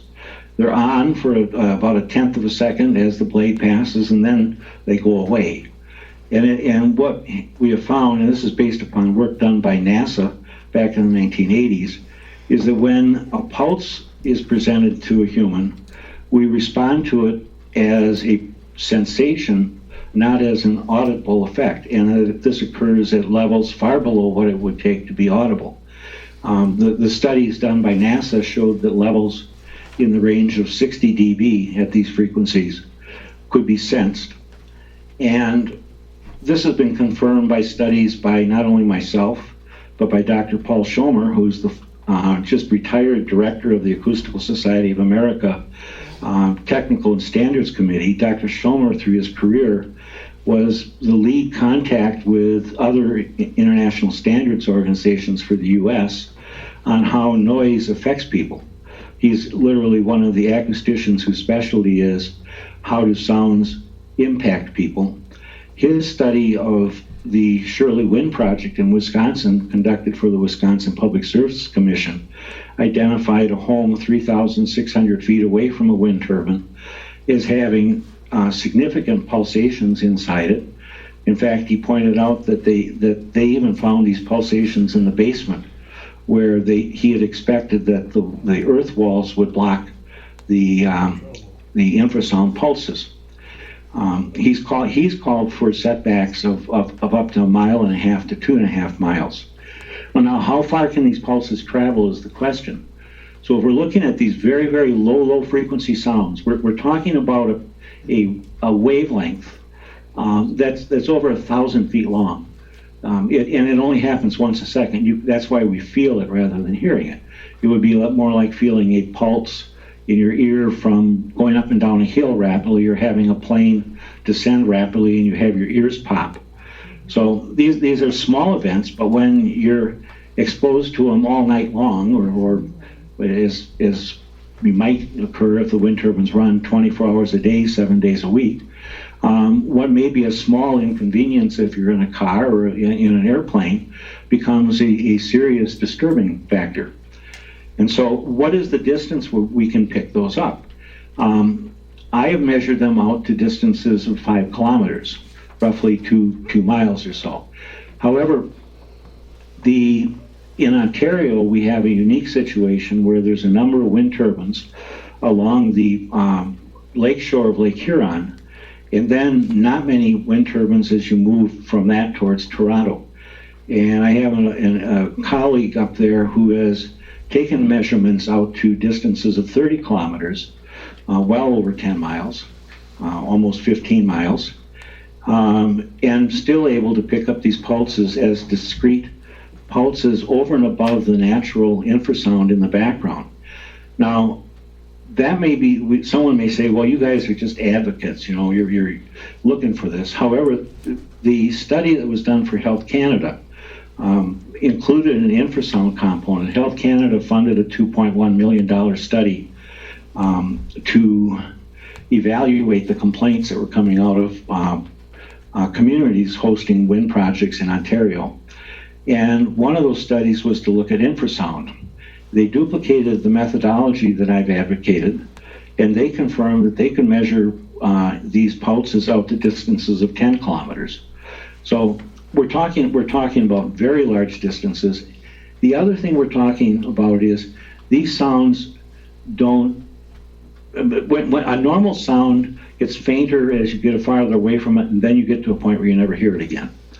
Low frequency sounds tend to bounce off the atmosphere just like low frequency radio waves do. So at night you can have one home close to a wind project say, I'm not getting anything, and another home that's 3 or 4 times farther away where they're claiming it's intolerable. A little farther away, nothing, and then a little farther away, something again. Dr. Schomer has described this as low frequency and infrasound is entirely unpredictable. It bounces around between the atmosphere and the ground, and it can be a problem in one home and not a problem in another home, just based upon the topography and the way weather and atmospheric conditions form in that community. So the answer to this question is, basically, if we're looking at infrasound, it could be miles. If we're looking at audible sound, then the real radius there of concern is about 1.25 miles or less. And in the 2008 paper I did with George Camperman, who was the mentor of Dr. Schomer, and the acoustician who wrote some of the first technical community noise standards, we calculated using the assumption of 10 wind turbines, GE 1.5s, based upon the manufacturer's data, how far the home would have to be away for the sounds from the wind turbines to blend into the sounds of the other natural nighttime sounds. And that worked out to be 1.25 miles. And so that distance has been my benchmark for what is the distance you have to be away from a wind project in order for the wind turbines not to be a significant component of nighttime noise. Should we go on to number 3? Yep. Okay. In my experience with measuring wind turbine noise over the years, how much reduction have I seen in the noise levels in the audible range and in the low frequency noise and infrasound ranges? There's another aspect to that question, but I'll come to that later. This is a very good question. The wind turbine industry has been very proactive in trying to design quieter and quieter wind turbines. The technology that's now applied to blade design is orders of magnitude more sophisticated than to what was applied even to the early wind turbines that you might see like at Fenner or at other early wind projects in New York. However, and this is the downside to it, the constant effort to produce larger wind turbines, which will produce more noise, combined with the technology to reduce the sound, has resulted in the sound levels produced by wind turbines not varying much at all over the past 10 years. So while we've gained in progress in how to reduce the noise, the larger size of wind turbines has negated that. There's a general classification for how much noise a machine puts out, kind of like if you look at a light bulb and you buy the wattage, you can expect a 100-watt light bulb to work differently than a 50-watt. This is called the sound power. The sound power of wind turbines back in the 2008 era roughly ranged between 103 and 109, and this was for much smaller wind turbines. Today, with the wind turbines at 2 to 3 to possibly even higher megawatt ratings, much bigger blades, we find that the range is still about 102 to about 108, depending upon the make and model. So while audible noise has been addressed, the push for larger wind turbines has offset that for essentially a neutral effect. However, there's been a downside to the larger wind turbines, and that is there's a limit to how fast the tips of the blades can spin before we have structural fatigue, before the blades fly off, so to speak. And that means that the longer the blade, the slower it has to turn to avoid that limiting speed to be reached at the tip. And that means that the energy, the acoustic energy, is now moving into lower and lower frequencies where dBA doesn't pick it up. And that's where dBc would begin to say it. So if I was to use this, we might see that the difference between a GE 1.5 megawatt turbine from the 2008 era at 100 and I'm guessing here 105 dB power level, and a modern one at let's say 2.5 megawatts or somewhere around 2.5 megawatts is 105, and they look the same or slightly better for the larger one. But if we were using dBc, we would see that the older wind turbine had much less low frequency energy, and the much newer and supposedly quieter wind turbines have more low frequency energy. So in a way, the manufacturers have shifted the acoustic energy down out of the range where dBA would detect it. And the net result for the community is that you get the impression that something is quieter, but in terms of its potential to disturb the community at night, it's just as bad as the earlier models or worse. We would be much better off if the manufacturers were applying that technology to the smaller wind turbines and making those available, because then we would have much less in the way of potential for complaints.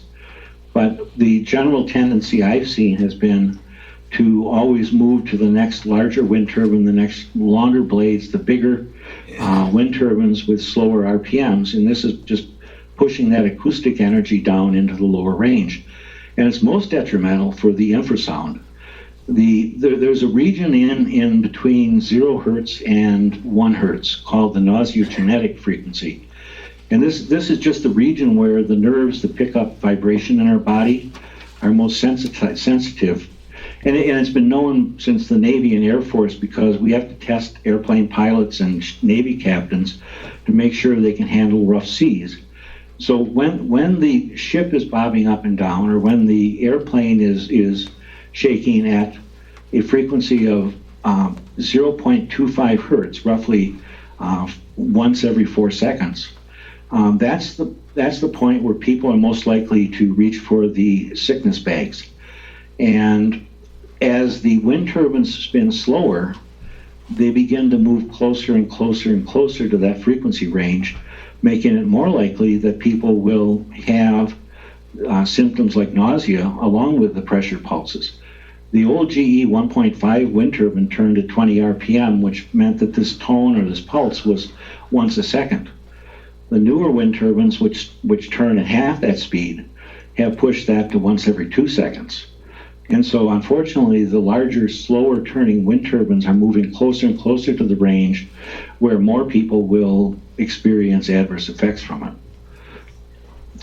And then for the second part of that question, is there a strong correlation between power output and infrasound? I don't know if it's so much power output, other than the larger wind turbines have more infrasound in that lower range, as I just said. What causes the infrasound is just the fact that the blade, in order to produce power, is bent backwards as it's rotating. That's its working mode. And when it comes in front of the tower and gets into that slower moving air, it bounces forward. And that isn't really a function of much other than just the length of the blades and the strength of the winds.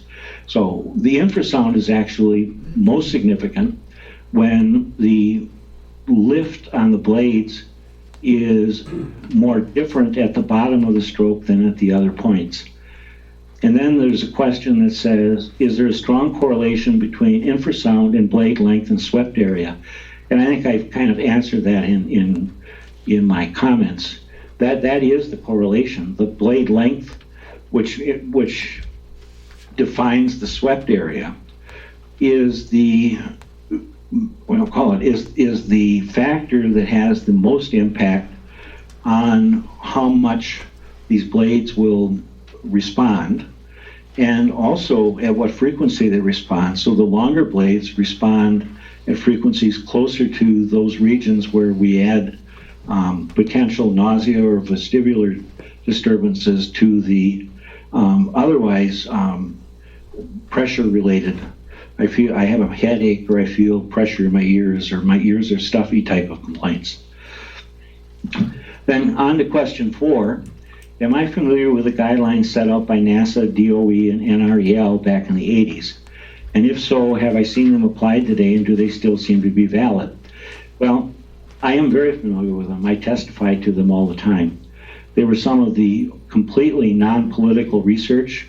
They were done at a time when this was just scientists working, and no one cared, because there was no vested interest in whether the studies found one conclusion or another. And what they demonstrated is that wind turbines, when the blade passes a tower, whether it's an upwind turbine as a modern one, or the older style downwind turbines, lose the lift. When the lift is lost, there's a pressure pulse, and that is perceived by people. Now, one of the major proponents for the wind industry is Dr. Jeff Leventhal, a very well-known and highly respected acoustician from Britain, who back in 1978, when he was working on what was called then sick building syndrome, which is where large fans in high-rise offices that have pulses cause people in the buildings to have the same kind of symptoms that people report around wind turbines. Anyway, he was working on that, and he claimed, or he declared that if you can't hear it, you can't feel it. Well, that refers to auditory function. But the NASA studies, and like I said, he made that statement in 1978, or at least that's when it was publicized. The NASA studies that were done in the 1980s by Dr. Kelly, Dr. Shepard, Dr. Hubbard, and a number of other research scientists and acousticians demonstrated through experiment, basically putting people in rooms. They had the NASA money, so they could design a room in which they could reproduce that pulse, and they found that people respond with sensations as low as 60 dB. In order to hear that thump, it would have to be 120 dB or more, and so you feel it. In spite of his statement that if you can't hear it, you can't feel it, the NASA studies showed that you can, and that you can feel it at levels far below what it takes to be heard. And that's the real thrust of those studies. I mean, they are using an older style wind turbine, but the conclusions weren't about the style of the wind turbine, they were about how pulses are perceived versus a steady tone, and wind turbines produce the pulses. As for the being valid, yes, they're valid. If we had that kind of money available in NASA, the studies could be redone and they'd find the same thing. What would be a good guideline for our town today, lacking other updated studies? I have had that question asked a number of times. In the Shirley Wind project, and I'm going to say this, we do not know definitively what the levels are and what the percentage of people are who are affected by each of the different levels. What we have is a set of data, some collected by Steve Cooper in Australia, some collected by me, some collected by Dr. Schomer, some collected by Robert Rand, Steve Ambrose, and other acousticians around the US, that show that when these tones reach about 50 dB, and they're clearly defined as different from the normal background sound. They are a tone like you would hear a siren, except these are far below the audibility of even a foghorn. These tones result in people complaining. In Shirley Wind, we mapped the infrasound out to distances of 4 kilometers around that 8 wind turbine project. Those were, I believe, 2 megawatt wind turbines. And we found that as we got farther out, we had fewer people who identified as saying, I can feel them. But even at 4 kilometers, there was a family that could tell whether the wind turbines were running, even though they were at the bottom of a hill and they couldn't see a wind turbine. And we correlated that with our instruments. So the Brown County Board of Health, in reviewing the documents and going out and actually visiting the homes and experiencing it, concluded that distances of at least 2 miles are necessary to protect the majority of people. And I know this is being hotly debated in Wisconsin at this time. I saw in that email from the thing that Robert Rand, who's one of my colleagues, had written a letter to Brown County describing his dismay at the poor quality study that the Director of Public Health had done. I've also written a letter, so that'll probably be presented tonight to the county board. As acousticians, we're appalled that people who are in the medical business look at panels of political appointees who review selected pieces of literature, but ignore the word of the acousticians who actually know how to make the measurements and have been in the homes and have talked to the people and correlated their measurements to what people experience. And in this case, in Brown County, Dr. Schomer has done a huge study there, a very detailed study, and he personally told the board and the director that the causes of the adverse health effects the citizens reported were related to the wind turbines. And again, these are wind turbines that are kind of mixed in between residential homes and dairy farms. So it's not much different than what I see in many places around the eastern half of the U.S., at least east of the Mississippi. There just aren't many places where you can put wind turbines anymore where you aren't mixed in with homes. So the situation in Brown County implies that in order to protect people, we really need to look at having a good-sized buffer zone. From the audible sounds, my recommendation for the past 8 years has been 1.25 miles and no more than 35 dBA at the home or the property line, depending upon how the jurisdiction defines pollution. And for the infrasound and low frequency sound, something that's going to have to be much larger. Now, this doesn't mean that it can't be done, but it may mean that the developer will have to work out agreements with local non-participants to create such a buffer zone. Out west, what they tend to do is to put the wind turbines in large clusters as far away from people as they can get them. And we just don't have that kind of space here in the eastern half of the U.S., particularly up in the northeast corners. So somehow there's an accommodation. One of the other approaches that has been discussed is to have a guaranteed buyout. If a person finds that after the project is up and they just can't take it, whether it be shadow flicker or noise or any of the other potential sources of annoyance or inconvenience or health effects, that their house is bought so they can move somewhere else, bought at a fair market value. That's been promoted by Michael McCann, a real estate appraiser who does a lot of work with wind energy projects. So there are still methods, but they're not just as simple as 1,000 feet from the property line or 1,500 feet from a home or whatever it is. In order to assure that a sound doesn't go over 35 dBA, 1,500 feet is just not an adequate distance for a machine that's got blades on it that are the size of a football field. It just doesn't work, and that's why we have some communities where homes are mixed in with agricultural land, and the people who are not participants are complaining. But here in Michigan, for example, the Michigan Thumb area is the most heavily populated area in terms of wind turbines. In terms of rural population, it's not heavily populated. It's essentially flat land. And I believe they now have somewhere over 700 wind turbines within just one county. That county adopted a standard of 45 dBA and at the home. And for years, there were complaints from the non-participants, but no mention from the people who had signed the leases. Now I'm getting calls from people who have signed leases, including what I will call a restriction that prevents them from complaining about the noise, saying that they just can't take it anymore, or that they've had adverse health effects. Their mother-in-law moved in and she's complaining, or their wife has developed migraines or whatever, and they want to have me come out and take data so they can file lawsuits.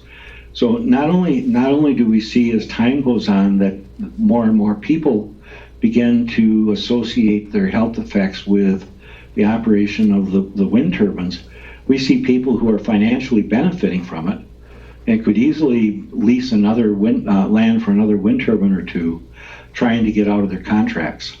So it's just something that has to be very carefully done, and I think that like I said, the real answer to this is to give everybody an escape clause if the community decides to go forward and be a host for wind turbines. Thanks, Rick.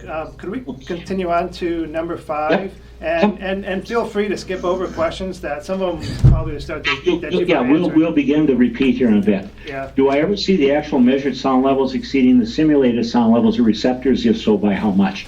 How often? Always. The models are not designed for wind turbines. In fact, if you read the standards that define the formulas in the models, they say that they do not apply to noise sources that are more than 30 meters above the ground. And a wind turbine's blades are a lot more than 30 meters above the ground. They also have other restrictions. But I can say this without using my own example. One of the acoustician who works with a number of companies in New York, David Hessler. He's worked with Everpower and Invenergy and other companies around the western part of the state.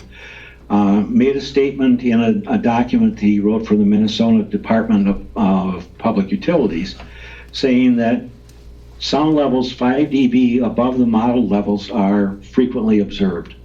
In Ontario, where they very carefully model exactly according to government guidelines, so everything is very repeatable, the field environmental technicians for the Ministry of Environment have reported, and we receive these emails through Freedom of Information requests, that when they go out to measure for complaints, they find sound levels are 5 dB or more above what the model prediction said.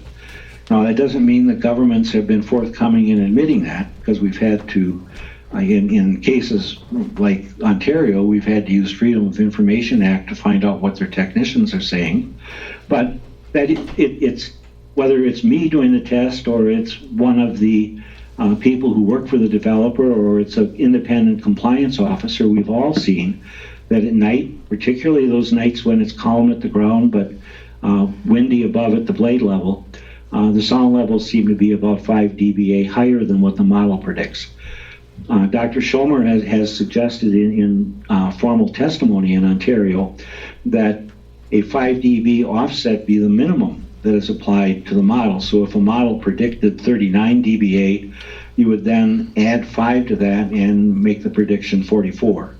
Just as a factor to adjust for what we know about how wind turbine sound differs from what the assumptions are in those models. So, how reliable are the background noise level measurements when they're only measured at certain points? Measurement of a background noise level is defined by American national standards, and Dr. Schomer was one of the authors of the most recent update, S12.9. It's American National Standard Institute Standard 12.9 Part 4, or Part 3. And in it, he gives a description of how to take a background noise measurement. And he says, with a meter located in the backyard of the recipient's home. So he's kind of implying that you take a background noise measurement where people expect to have it be quiet. And that seems to be the difference. If I do my tests and I do them in people's yards where maybe near their patio or near where they have their bedrooms, I get levels down around 20, 25, 30 in quiet rural areas. And the more wilderness and the less activity, the lower. Yet I've looked at a number of project studies done by acousticians with all of the certifications I have, and some claiming PEs, etc., where they put the instruments in locations where either traffic noise or sound from a local tree or the insects outside raise that up to much higher levels. Now, the ANSI standards require a certain procedure for how to filter out things like wind and insects, and I also see that those are seldom applied in the studies that are done that claim high levels in rural communities. So yes, I find that background noise levels measurements can be reliable, but the location of where they're measured is very, very critical. They don't need to be measured in all seasons, because you can usually get a good estimate of the activity from things at a distance, and background sounds are those sounds that are occurring farther away and how they affect you in both winter and summer. The trick is to have someone follow the appropriate standards and to pick a measurement location that is representative of the quiet areas in the community that need to be protected. So you see, I'm looking here, should they be measured? Does it seem reasonable that they be most on the west side of the peak or hill ridge, which is the side facing the prevailing winds? Well, if you took a measurement on the side of a ridge where there's more wind, there will be more sound in that measurement due to the winds moving through leaves or moving around trees or whatever the vegetation is. And it would be appropriate if the people are living on the other side to do the testing where the people live. We have a problem with ridges and wind turbines in that one side of the ridge tends to be shielded from the wind. And for people on that side, it's often much quieter at night. And that makes the sound from the wind turbines that may be equal on both sides of the ridge be more of an annoyance problem on the quieter side. So yes, location is it. Number 7, is there a good reason not to measure infrasound, or a good reason to measure infrasound in sound pressure level rather than weighting? Infrasound cannot be measured with any weighting at all. There is a weighting that's used for audibility of infrasound called dBg, but as I said earlier, we're not talking about audibility, we're talking about sensation. And so the proper way to measure infrasound is without using any weighting at all, and basically doing a recording with a microphone that is precise and accurate down to frequencies below the sound, the wind turbine blade sounds, and then process that using very sophisticated software that's not available on handheld instruments. And that's the measurement methods that NASA used in the 1980s. That's the measurement methods that I've been using. To just use a standard sound level meter is just it's not suitable. It's like using a hatchet when you need a scalpel. So do I see the outside versus inside home levels being higher for infrasound or vice versa? As I was saying earlier, inside a house, we block out most of that mid and high frequency sound from outside, whereas the low frequency and infrasound passes through relatively unabated, particularly if there's an open window. The infrasound at the frequency produced by wind turbines is such a long wavelength that a 1,000-foot wavelength is huge in comparison to a house. It moves through the house as though the house isn't even there. Moreover, since a lot of the turbines are high, it comes through the roof rather than the walls, and the roof is the weakest acoustical part of the home, because we have never really designed homes to protect against noise from overhead noise sources. So as the noise sources go up in the air and the homes are close to it, the sound is coming through the weakest link in the home. And at night, there are no other noise sources in the home to mask it. So yes, inside is the typical worst case for low frequency noise. And this was identified in the NASA studies. in the 1980s, they said that wind turbine noise will be more of a problem inside homes than outside, and that was exactly the reason. Number 9, can I comment on the standard means by which sound measurements are made and reported? LAQ, 1/3 octave, etc. How should they be measured?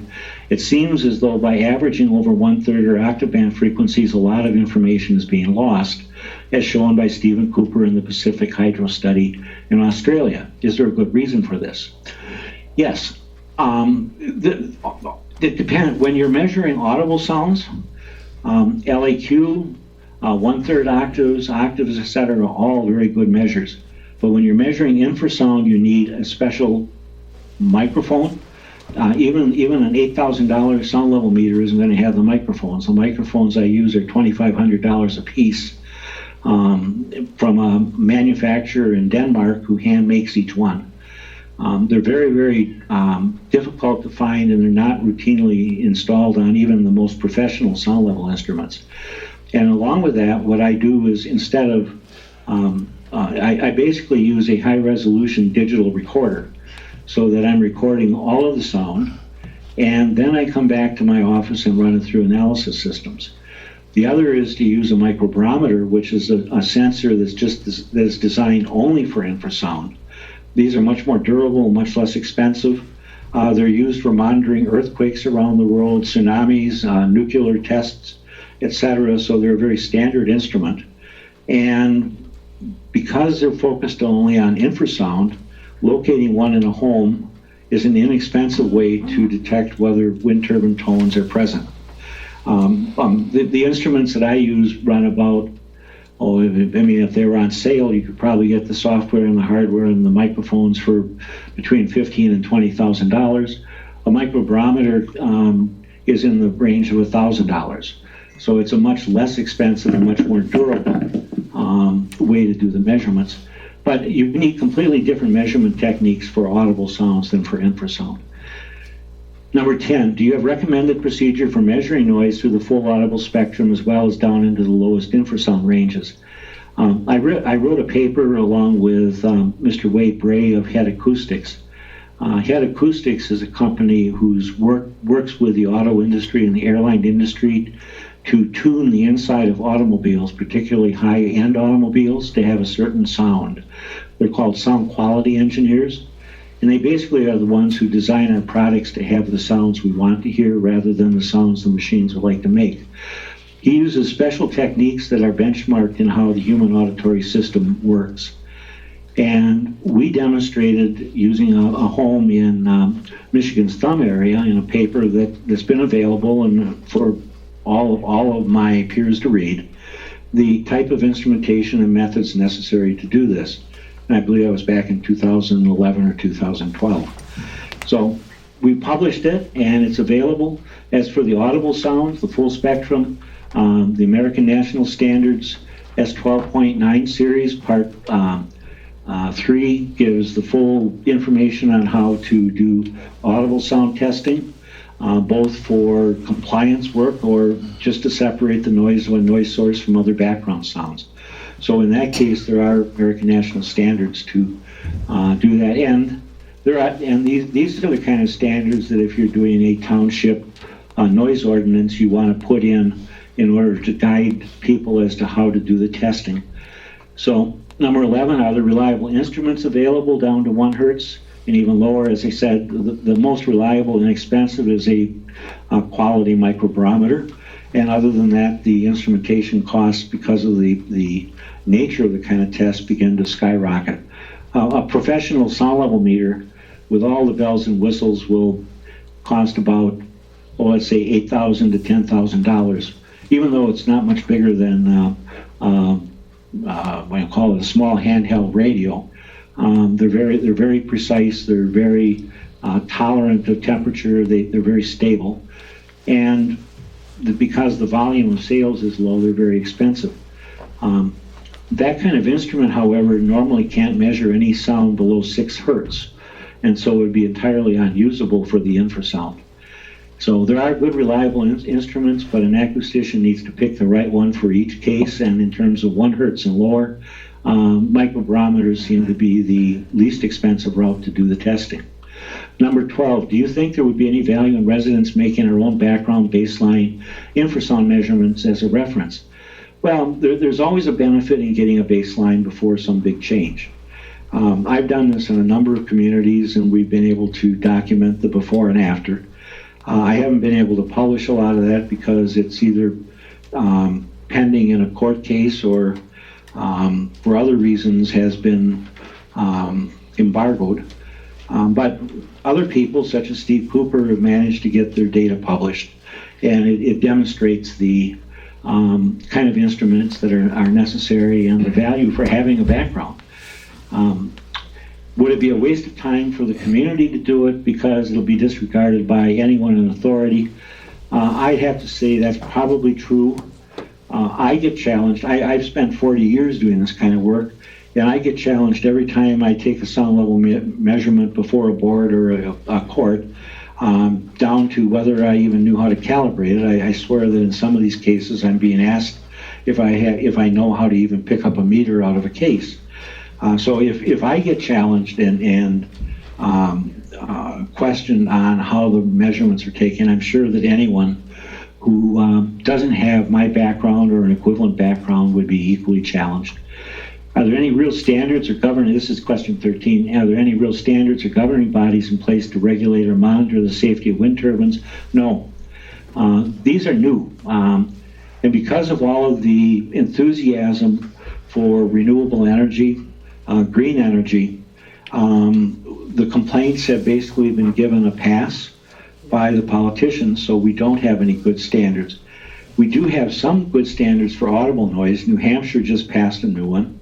The town of Somerset over on the western side of New York has passed a standard that includes both DBC and DBA, and they also elected 35 dBA for nighttime, as was discussed earlier. That standard was based on one from another New York community, the town of Hamilton, up closer to the St. Lawrence Seaway. So yes, there are some regulations, and I could always provide copies of those for people. I've been trying to work on a generic one, but it seems that things always get in the way. I have tried to modify the Somerset town's regulation to include some language that they didn't include, and I could always share that with the town if that's of any value. Other than that, there is provinces in Ontario, for example, Alberta, that have excellent standards for any kind of utility, DBC, DBA, and so there are a number of standards. Oregon, for example, has a standard for wind turbines limiting them to 35 dBA. So there are a number of standards, but in terms of the infrasound, no one yet has really tried to touch that other than some boards of health. And then, I believe you may know that the Falmouth, Massachusetts situation, the zoning board has been hearing a case asking for a permit to be issued for one of the 3 wind turbines in that town.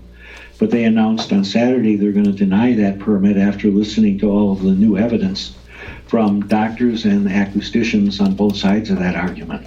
So we do have some governing bodies that are beginning to monitor it, but it's more the exception than the rule. Am I familiar, this is 14, am I familiar with the GE 2.3 107s?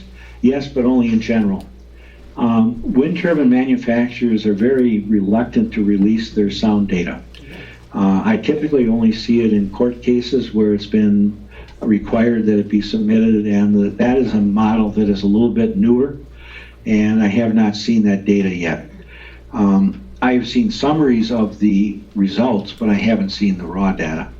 So it's a little bit newer, but I've seen similar specifications for other makes and models of the same size. And as I said earlier, what we see as the wind turbines get bigger is that the technology that has been put into them to reduce the blade noise is offset by the increase in size and the shift from the higher frequencies into the lower frequencies. Question 15, how is infrasound from wind turbines different from other sources of infrasound? Well, that's an excellent question too. We have infrasound around us all the time. I'll give you an example of one that I think everyone's familiar with. And that's when a storm is moving in, and you can hear the rumble of thunder at a great distance. And as it gets closer, that rumble of thunder turns into the crack of the lightning. Well, it's because the low frequency thunder sounds travel much further than the higher frequency lightning sounds. They both occur, and if you're present, you'd hear both of them, but with distance, we hear rumble. Another example is the feeling before hearing, and this was brought up to me by a Vietnam War veteran at a recent hearing that I had here in Michigan when I was talking about feeling, not hearing. And he said, well, when we were in Vietnam, we could sit in the quiet of the jungle at night and we could feel the thump of the helicopter blades in our stomachs long before we could hear them. And I've had that happen with thunder. I happen to live underneath a helicopter route between Lansing and Detroit, and the governor flies down there routinely in his helicopter. And in the evening when he's flying back, I can feel the thump, bump, bump of the blades long before I can hear it when I'm sitting in my office. So how is it different? Natural infrasound doesn't have tones, and it doesn't have pulses, with the exception maybe of thunder, which is a pulse. And again, that's one that we tend to feel. Helicopters have a pulse and we feel it. But the infrasound you would get from the wind moving over the surface, from waves, from even distant heavy traffic on a highway or large airplanes in an airport, are generally steady and don't have tones and these pulsations. And that's the big difference.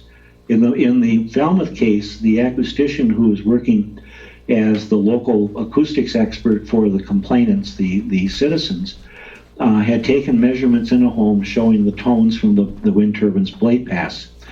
And he was asked to go out into the country and take another set of readings at a home not near wind turbines and in a car on the route out and back. So he produced a graph in which he plotted the infrasound out in the rural community, which was well below the infrasound in the homes and well below the tips of the tones. But in the car, the sound levels were much higher than in that home, the infrasound levels. But the difference is they were steady. It's from the moving of the air around the vehicle.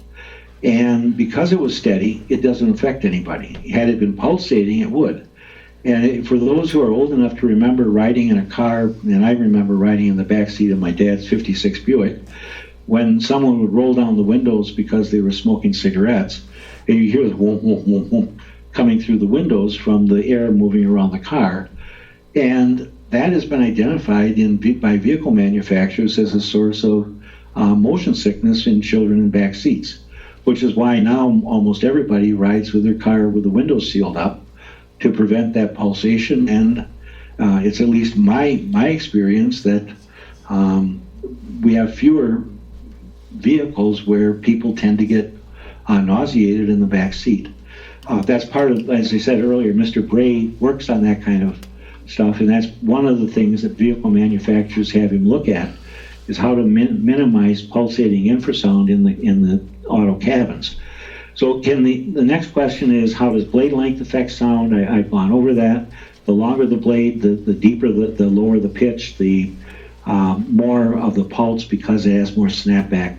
Number 17, can individual components of a wind turbine, the blade, hub, and tower, work with each other to create sound and resonate off each other?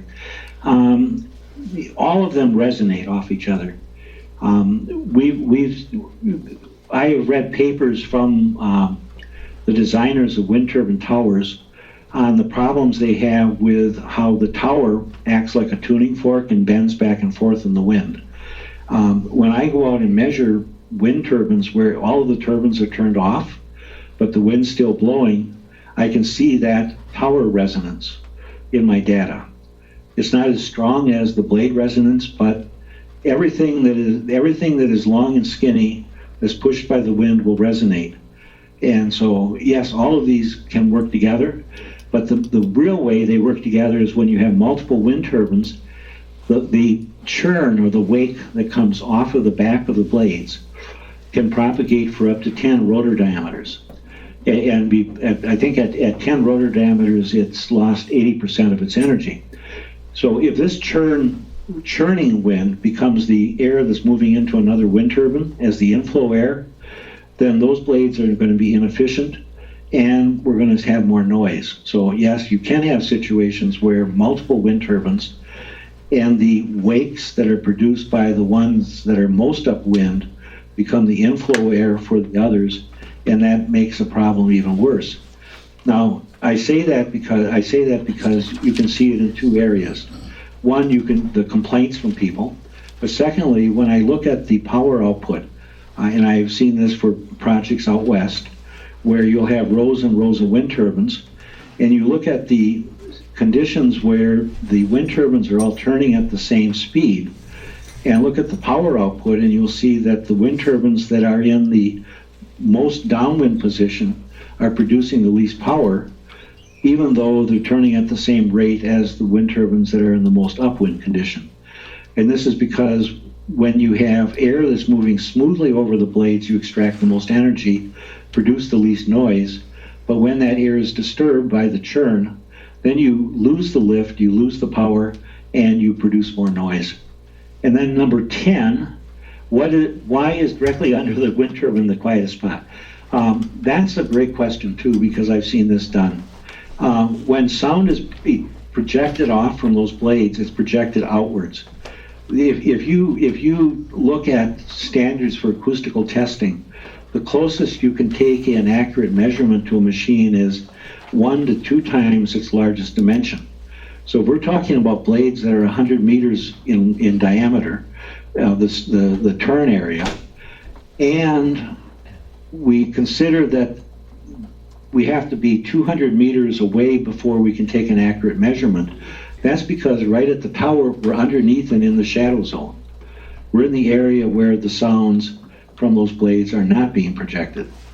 So the best way to experience a wind turbine noise is to be at least, a quarter mile away to, let's say, somewhere between 1,000 feet and 1,500 feet.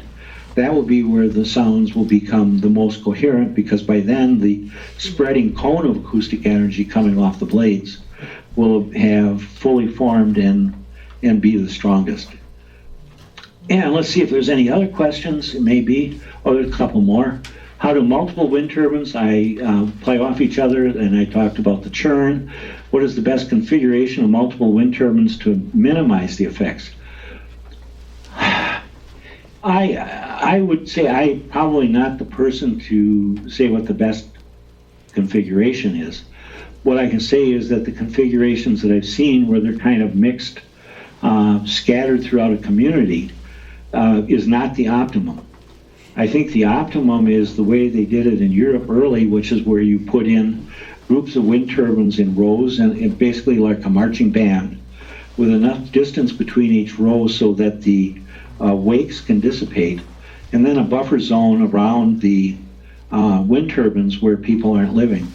And this is easier to do in Europe. In Europe, agricultural land is so valuable that people don't live on it. They live in the towns. The farmers live in the towns, and they have the farming fields essentially home free. So it's possible there to put up wind turbines in an agricultural area and have a big separation distance between the wind turbines and the homes. And because we do agriculture different here in the US, that's an option that I've never seen applied. Then number 21, is lower frequency better or worse than higher frequency? Well, higher frequency you will hear. It's more likely to wake you up, but lower frequency you'll feel. And for my clients who have described that, they will say when they're laying in bed, it feels like they're moving up and down a quarter inch, or they're feeling their ears pop. So I guess better or worse is subjective. Annoyance can be from either aspect. And then 22, what in your experience is the minimal decibel level at a residence that is accepted? Actually, I believe that should be maximum dB level.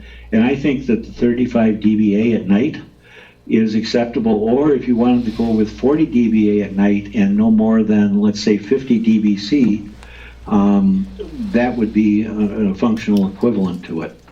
In Alberta, Canada, what they have is a test where you take the A-weighted measurement and the C-weighted measurement and you subtract them. And as long as there's a difference of 20, they consider that in compliance. The World Health Organization says the difference between the C-weighted and A-weighted needs to be at least 15 to avoid annoyance. So somewhere between Alberta, which is promoting its utilities, at 20 dB difference, and the World Health Organization looking only at health with its 15 dB, is the sweet spot depending upon whether you're looking at health or we'll call it promoting the industry. So that's the list of the questions, and I would take any questions anyone has at this point. Yeah, thanks, Rick, for being so detailed on that. I'm going to open it up to the committee for additional questions.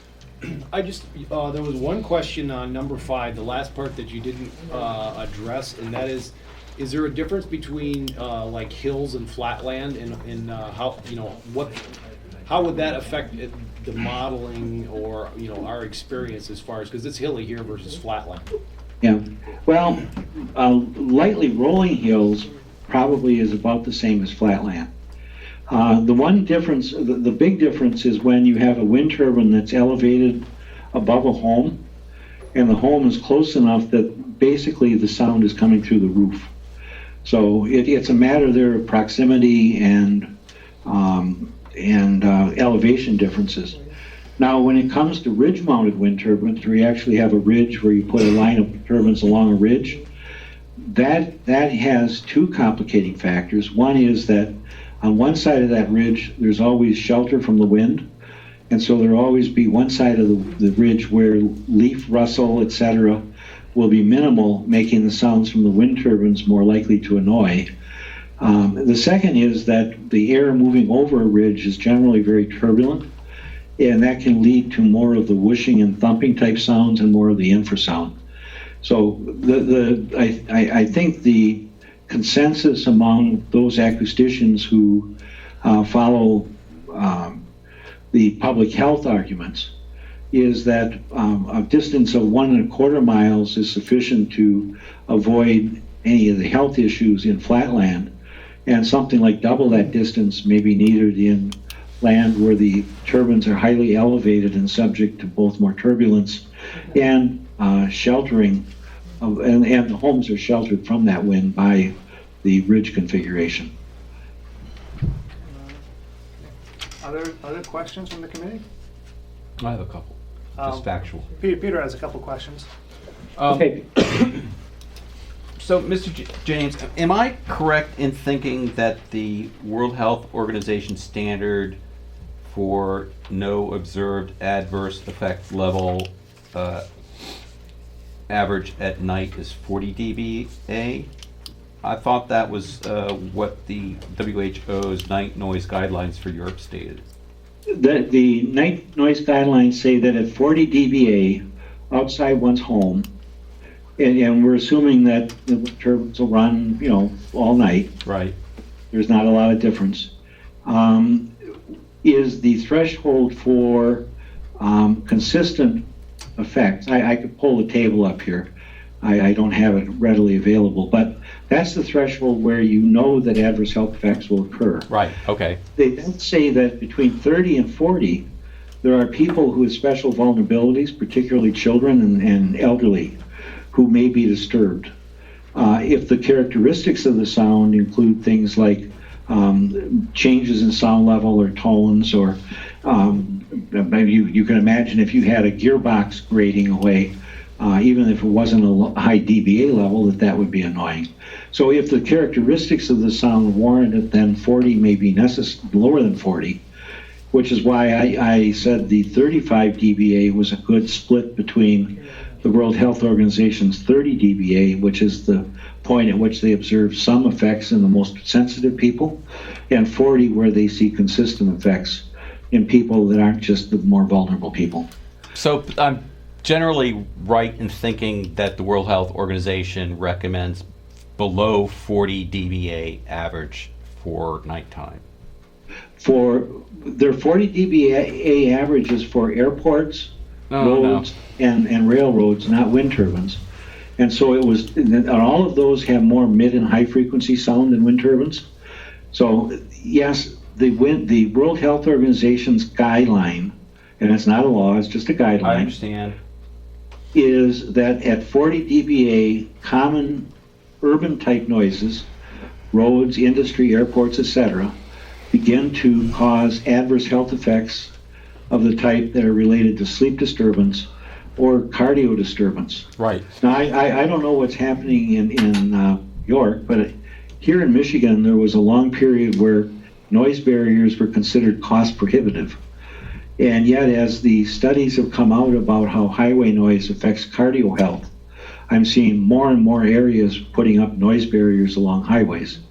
I can remember driving through Chicago years ago when I was a student and seeing the city, and now when I drive through those same areas, all I see are noise barriers. Right. So I just want to get back to the wind farm. So you're saying that you think around 35 makes sense. I think it's defensible, yes. Okay. And how much? And that's what I selected back in 2008 based upon the initial. So how much difference does 2 dBAs make to the human ear? Well, it's generally, and this is again a rule of thumb, so I'll explain it simple and then complex. As a general rule, it takes a 3 dBA difference in a sound for someone to say, I notice a change. However, that assumes that the sound doesn't change in character as it increases in level. If the sound that is quieter changes, for example, if I take a fan and I move it from a low speed to a higher speed and get a 3 dB difference, but the fan now has more whirring sounds to it, I'll notice that right away, probably with less than 2 dB of difference. And that's again why you have to look at 40 versus 35 isn't a big change in audibility. It's just a protective factor to account for the low frequency energy that dBA ignores that we know is present in wind turbine sound. Right. So our final EIS, which was approved by the town board in its finding statement, suggests that we will not have any non-participating residents that will experience an annual average nighttime sound level of more than 37 dBA. Well, when you say annual average, I need to raise this caution. World Health Organization's 2009 guidelines express their limit in terms of a yearly average, but in the text of the document, they point out that sleep disturbance is not about average sound levels. It's about those nights when the sound levels are excessive. So let's say over a year the wind turbines run half the nights, but during the nights they do run, maybe for 7 days in a row, people are awakened. And in some cases, it isn't even that the sound is enough to awaken them, it's that when they wake up, I'm at 68, I know all about waking up several times a night, and then they try to get back to sleep, the sounds outside disturb them and prevent them from getting back to sleep. So it's a function here of, we call it, trying to promote conditions where people who are most in need of sleep, the vulnerable, the children, the seniors, and other people with special needs, can get the sleep they need over short periods of time, not just as an annual average. Sleep deprivation isn't calculated by annual averages, it's calculated by how many nights in a row someone wakes up. I understand that. So could you tell me what the 8-hour guidance is from WHO at night in terms of dBA? Well, actually, the 8 hour, and they don't really express it as 8 hours, they express it as L night. Different communities have different standards as to when nighttime. For example, some communities say nighttime noise levels are between 10 p.m. and 7 a.m. That would give you, a 9-hour night. Others may say from 10 p.m. to 6 a.m. There are European standards where it starts as early as 8 under the assumption that children go to bed earlier. So you need to think of it not in terms of a particular hour-long average, but in terms of the sound levels that are present when people are trying to sleep. And for me, I always focus on the nighttime, typically between 11 and 6 in the morning, when there aren't any other sounds from human activity to be a sleep interrupter. So I don't know if that answers your question or not, but that's kind of my answer. Okay, I was just trying to figure out what the 8-hour average was. Yeah, well, we use 8-hour averages for occupational exposure under the assumption that workers work 8, and a lot of times that Okay, just but gets let me, transferred over to communities. 8-hour average for nighttime recommended by the World Health Organization. Yeah, they talk in terms of L night, Well, and I'd have to check to see what the hours were. I'm not. I don't have that standard in front of me to see what they elected for nighttime hours, but it's the average sound level at night shouldn't exceed 40, unless those sounds have special characteristics that require a lower limit. Are there other questions from the committee that people have? My only comment or question, I guess, is that would be an actual measure, not a calculated or simulated Yes. level. Yes, because we know that anything that is predicted is not as accurate as a measurement. Yep. Just watch the weatherman. I mean, the weatherman at night uses 3 different computer models that have been highly refined since I was an acoustic student back in the 60s. The formulas we use for predicting sound haven't changed since the 1960s. So when I watch the weatherman and he tells me the weather next weekend, I say, yeah, wait until it happens. And I guess I have to take the same position with models and say, if someone predicts that this is the level, I'm going to say, yeah, wait till we measure it. Now, I did most of the early modeling. I wrote the first computer model for predicting community and implant sound that was used in a hearing for the federal government in 1976, long before these standards came out. By 1982, I'd had it with modeling, and I no longer used computer models. I went back to the old-fashioned way of calculating this stuff by hand so that I could understand each of the different steps and be able to support them. So I had a computer model from 1974 through 1982, a unique one that was big enough to handle entire GM facilities, any large manufacturing facility in the communities around it. And I walked away from it because I was upset with how poor the predictions were, but how everyone used to say, oh, look it, we can predict to 0.1 decibels, so we have to believe that it's accurate to 0.1 decibels. The ISO standard claims that for the very simple condition of light winds, the light winds and a noise source that's close to the ground, not over 1,000 meters away from the receiver, that the range of natural variation will be plus or minus 3 decibels. And that doesn't include unusual weather conditions or wake interference from one turbine or any of the other conditions that could make it worse. So even the best models, or the model of the most appropriate conditions, let me say, has a natural variation of 3 decibels. And when we begin to apply those models to noise sources that don't really fit the assumptions, that deviation skyrockets. I have one last question, and I promise it's the last one. Okay. I remember you saying something about how many cases you've testified in involving wind farms. Yes. I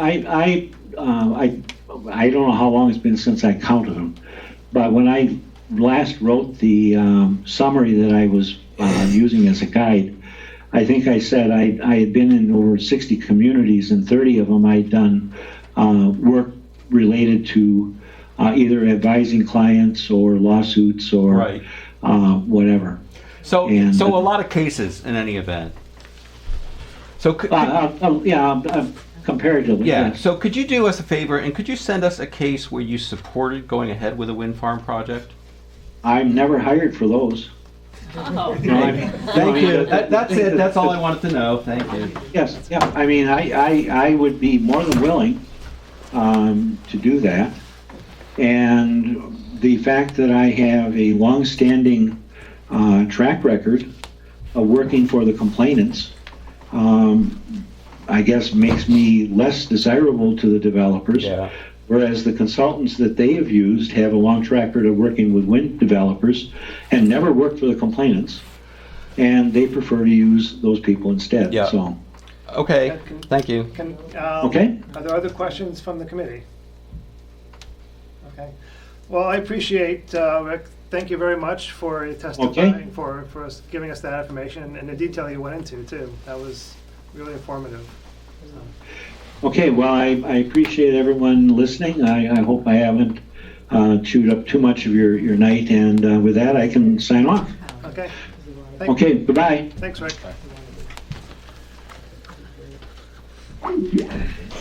So while he was talking, I looked up, using my phone, which has now run out of juice, the 8-hour average recommended by the World Health Organization at nighttime, and it was 45 dBA. And it says the annual average should be no higher than 40 dBA at nighttime. So ours is 37 dBA at night. Which is all I'm trying to say is you can dispute the World Health Organization guidelines. That's fine. I'm not going to get into that argument. But we do fall within the World Health Organization guidelines. Okay, are there any other comments you want to, discussions you want to have? We used up a lot of time, so we probably want to be quick about this so we can get to public comment. Are there any comments that, the committee has they want to discuss about the testimony here? It's stunning to me in all the searches I've done about human health and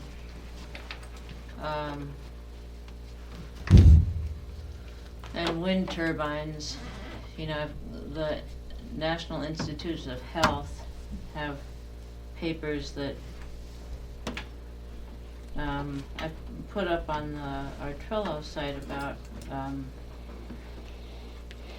reviews of literature, like overviews of literature that they've gone through using Google Scholar and Google, and looking for scientific articles, looking for Google search results, and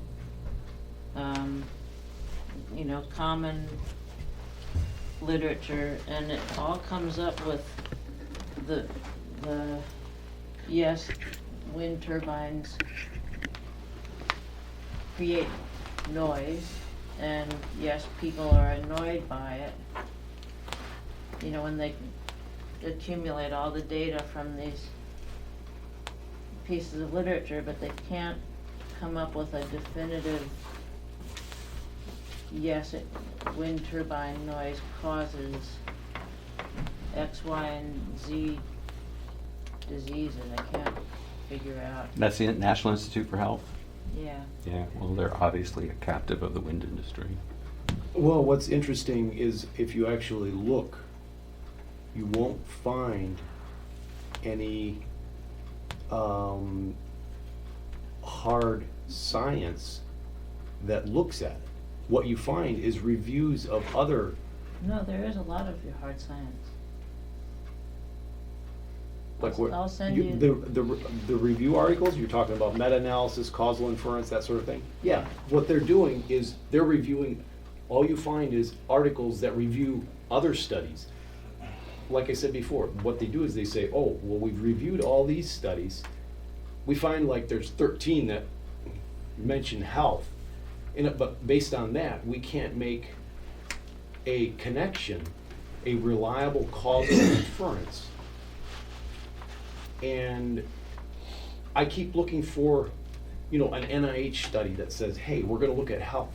I can't find it. All I find is, oh, we're going to review more. Oh, we're going to review more. People keep reviewing and reviewing, and just, somebody just put up the money and do the study. Nobody does it. Several studies have been done. Reviews. Well, reviews of all those studies. Right, but, okay, they look at they say, well, there's a small study like Nina Piermont, or Pure, whatever her name was, Pure Point. That's no good because it was not strong enough. No, they didn't toss that out. They took that in the data of all of these So I'll send you this Okay. article. Yeah, I'd like to see it, because I've looked for them too, and I can't find something that has basically more than review of other articles. And there's only a few of those, and they say they're not enough for statistics, or they're poor quality. Uh-huh. I mean, that was the Australian study, that was what they came up with just in the last couple of months. Yeah. They said, well, here was, and they did thousands of papers. They said there's not enough to make the statistical significance, but then they go on to say, well, it's because there's not enough studies, or they're poor quality. Could you send that article to us, Martha? Yeah. That'd be great. I found through his talking that he was very technically detailed and stuff. I don't think he really addressed the health issues as much. No, I think he was fine. Yeah, I don't have any problems yeah, with that. I didn't I was see just that, really yeah. worried that he was gonna go into an area that he didn't have expertise in. And he was fine. I don't have any problem. Are there other questions or concerns from the committee before we open up to the board, open up to the public? The only other thing is I was checking while I was talking. I couldn't find any source, and I'm talking like the state of California, the state of New York, whatever, this study, that study, that said that anything different other than the typical rural nighttime noise level is between 30 and 40 dBA. So again, I just wanted to share that, because he was, And I mean, he was measuring in the 20 to 30. well, yeah, in, the Adirondacks, I suppose you would find 20 Yeah, at night, depends. Yeah. but depending on how many mosquitoes there were. Or frogs. Birds. Well, they're frogs. Yeah, but anyway. Three tones. Yep, toads. Yeah. Well, if there are any other comments, I'm going to open this up to the public. Let me get the list. Excuse me.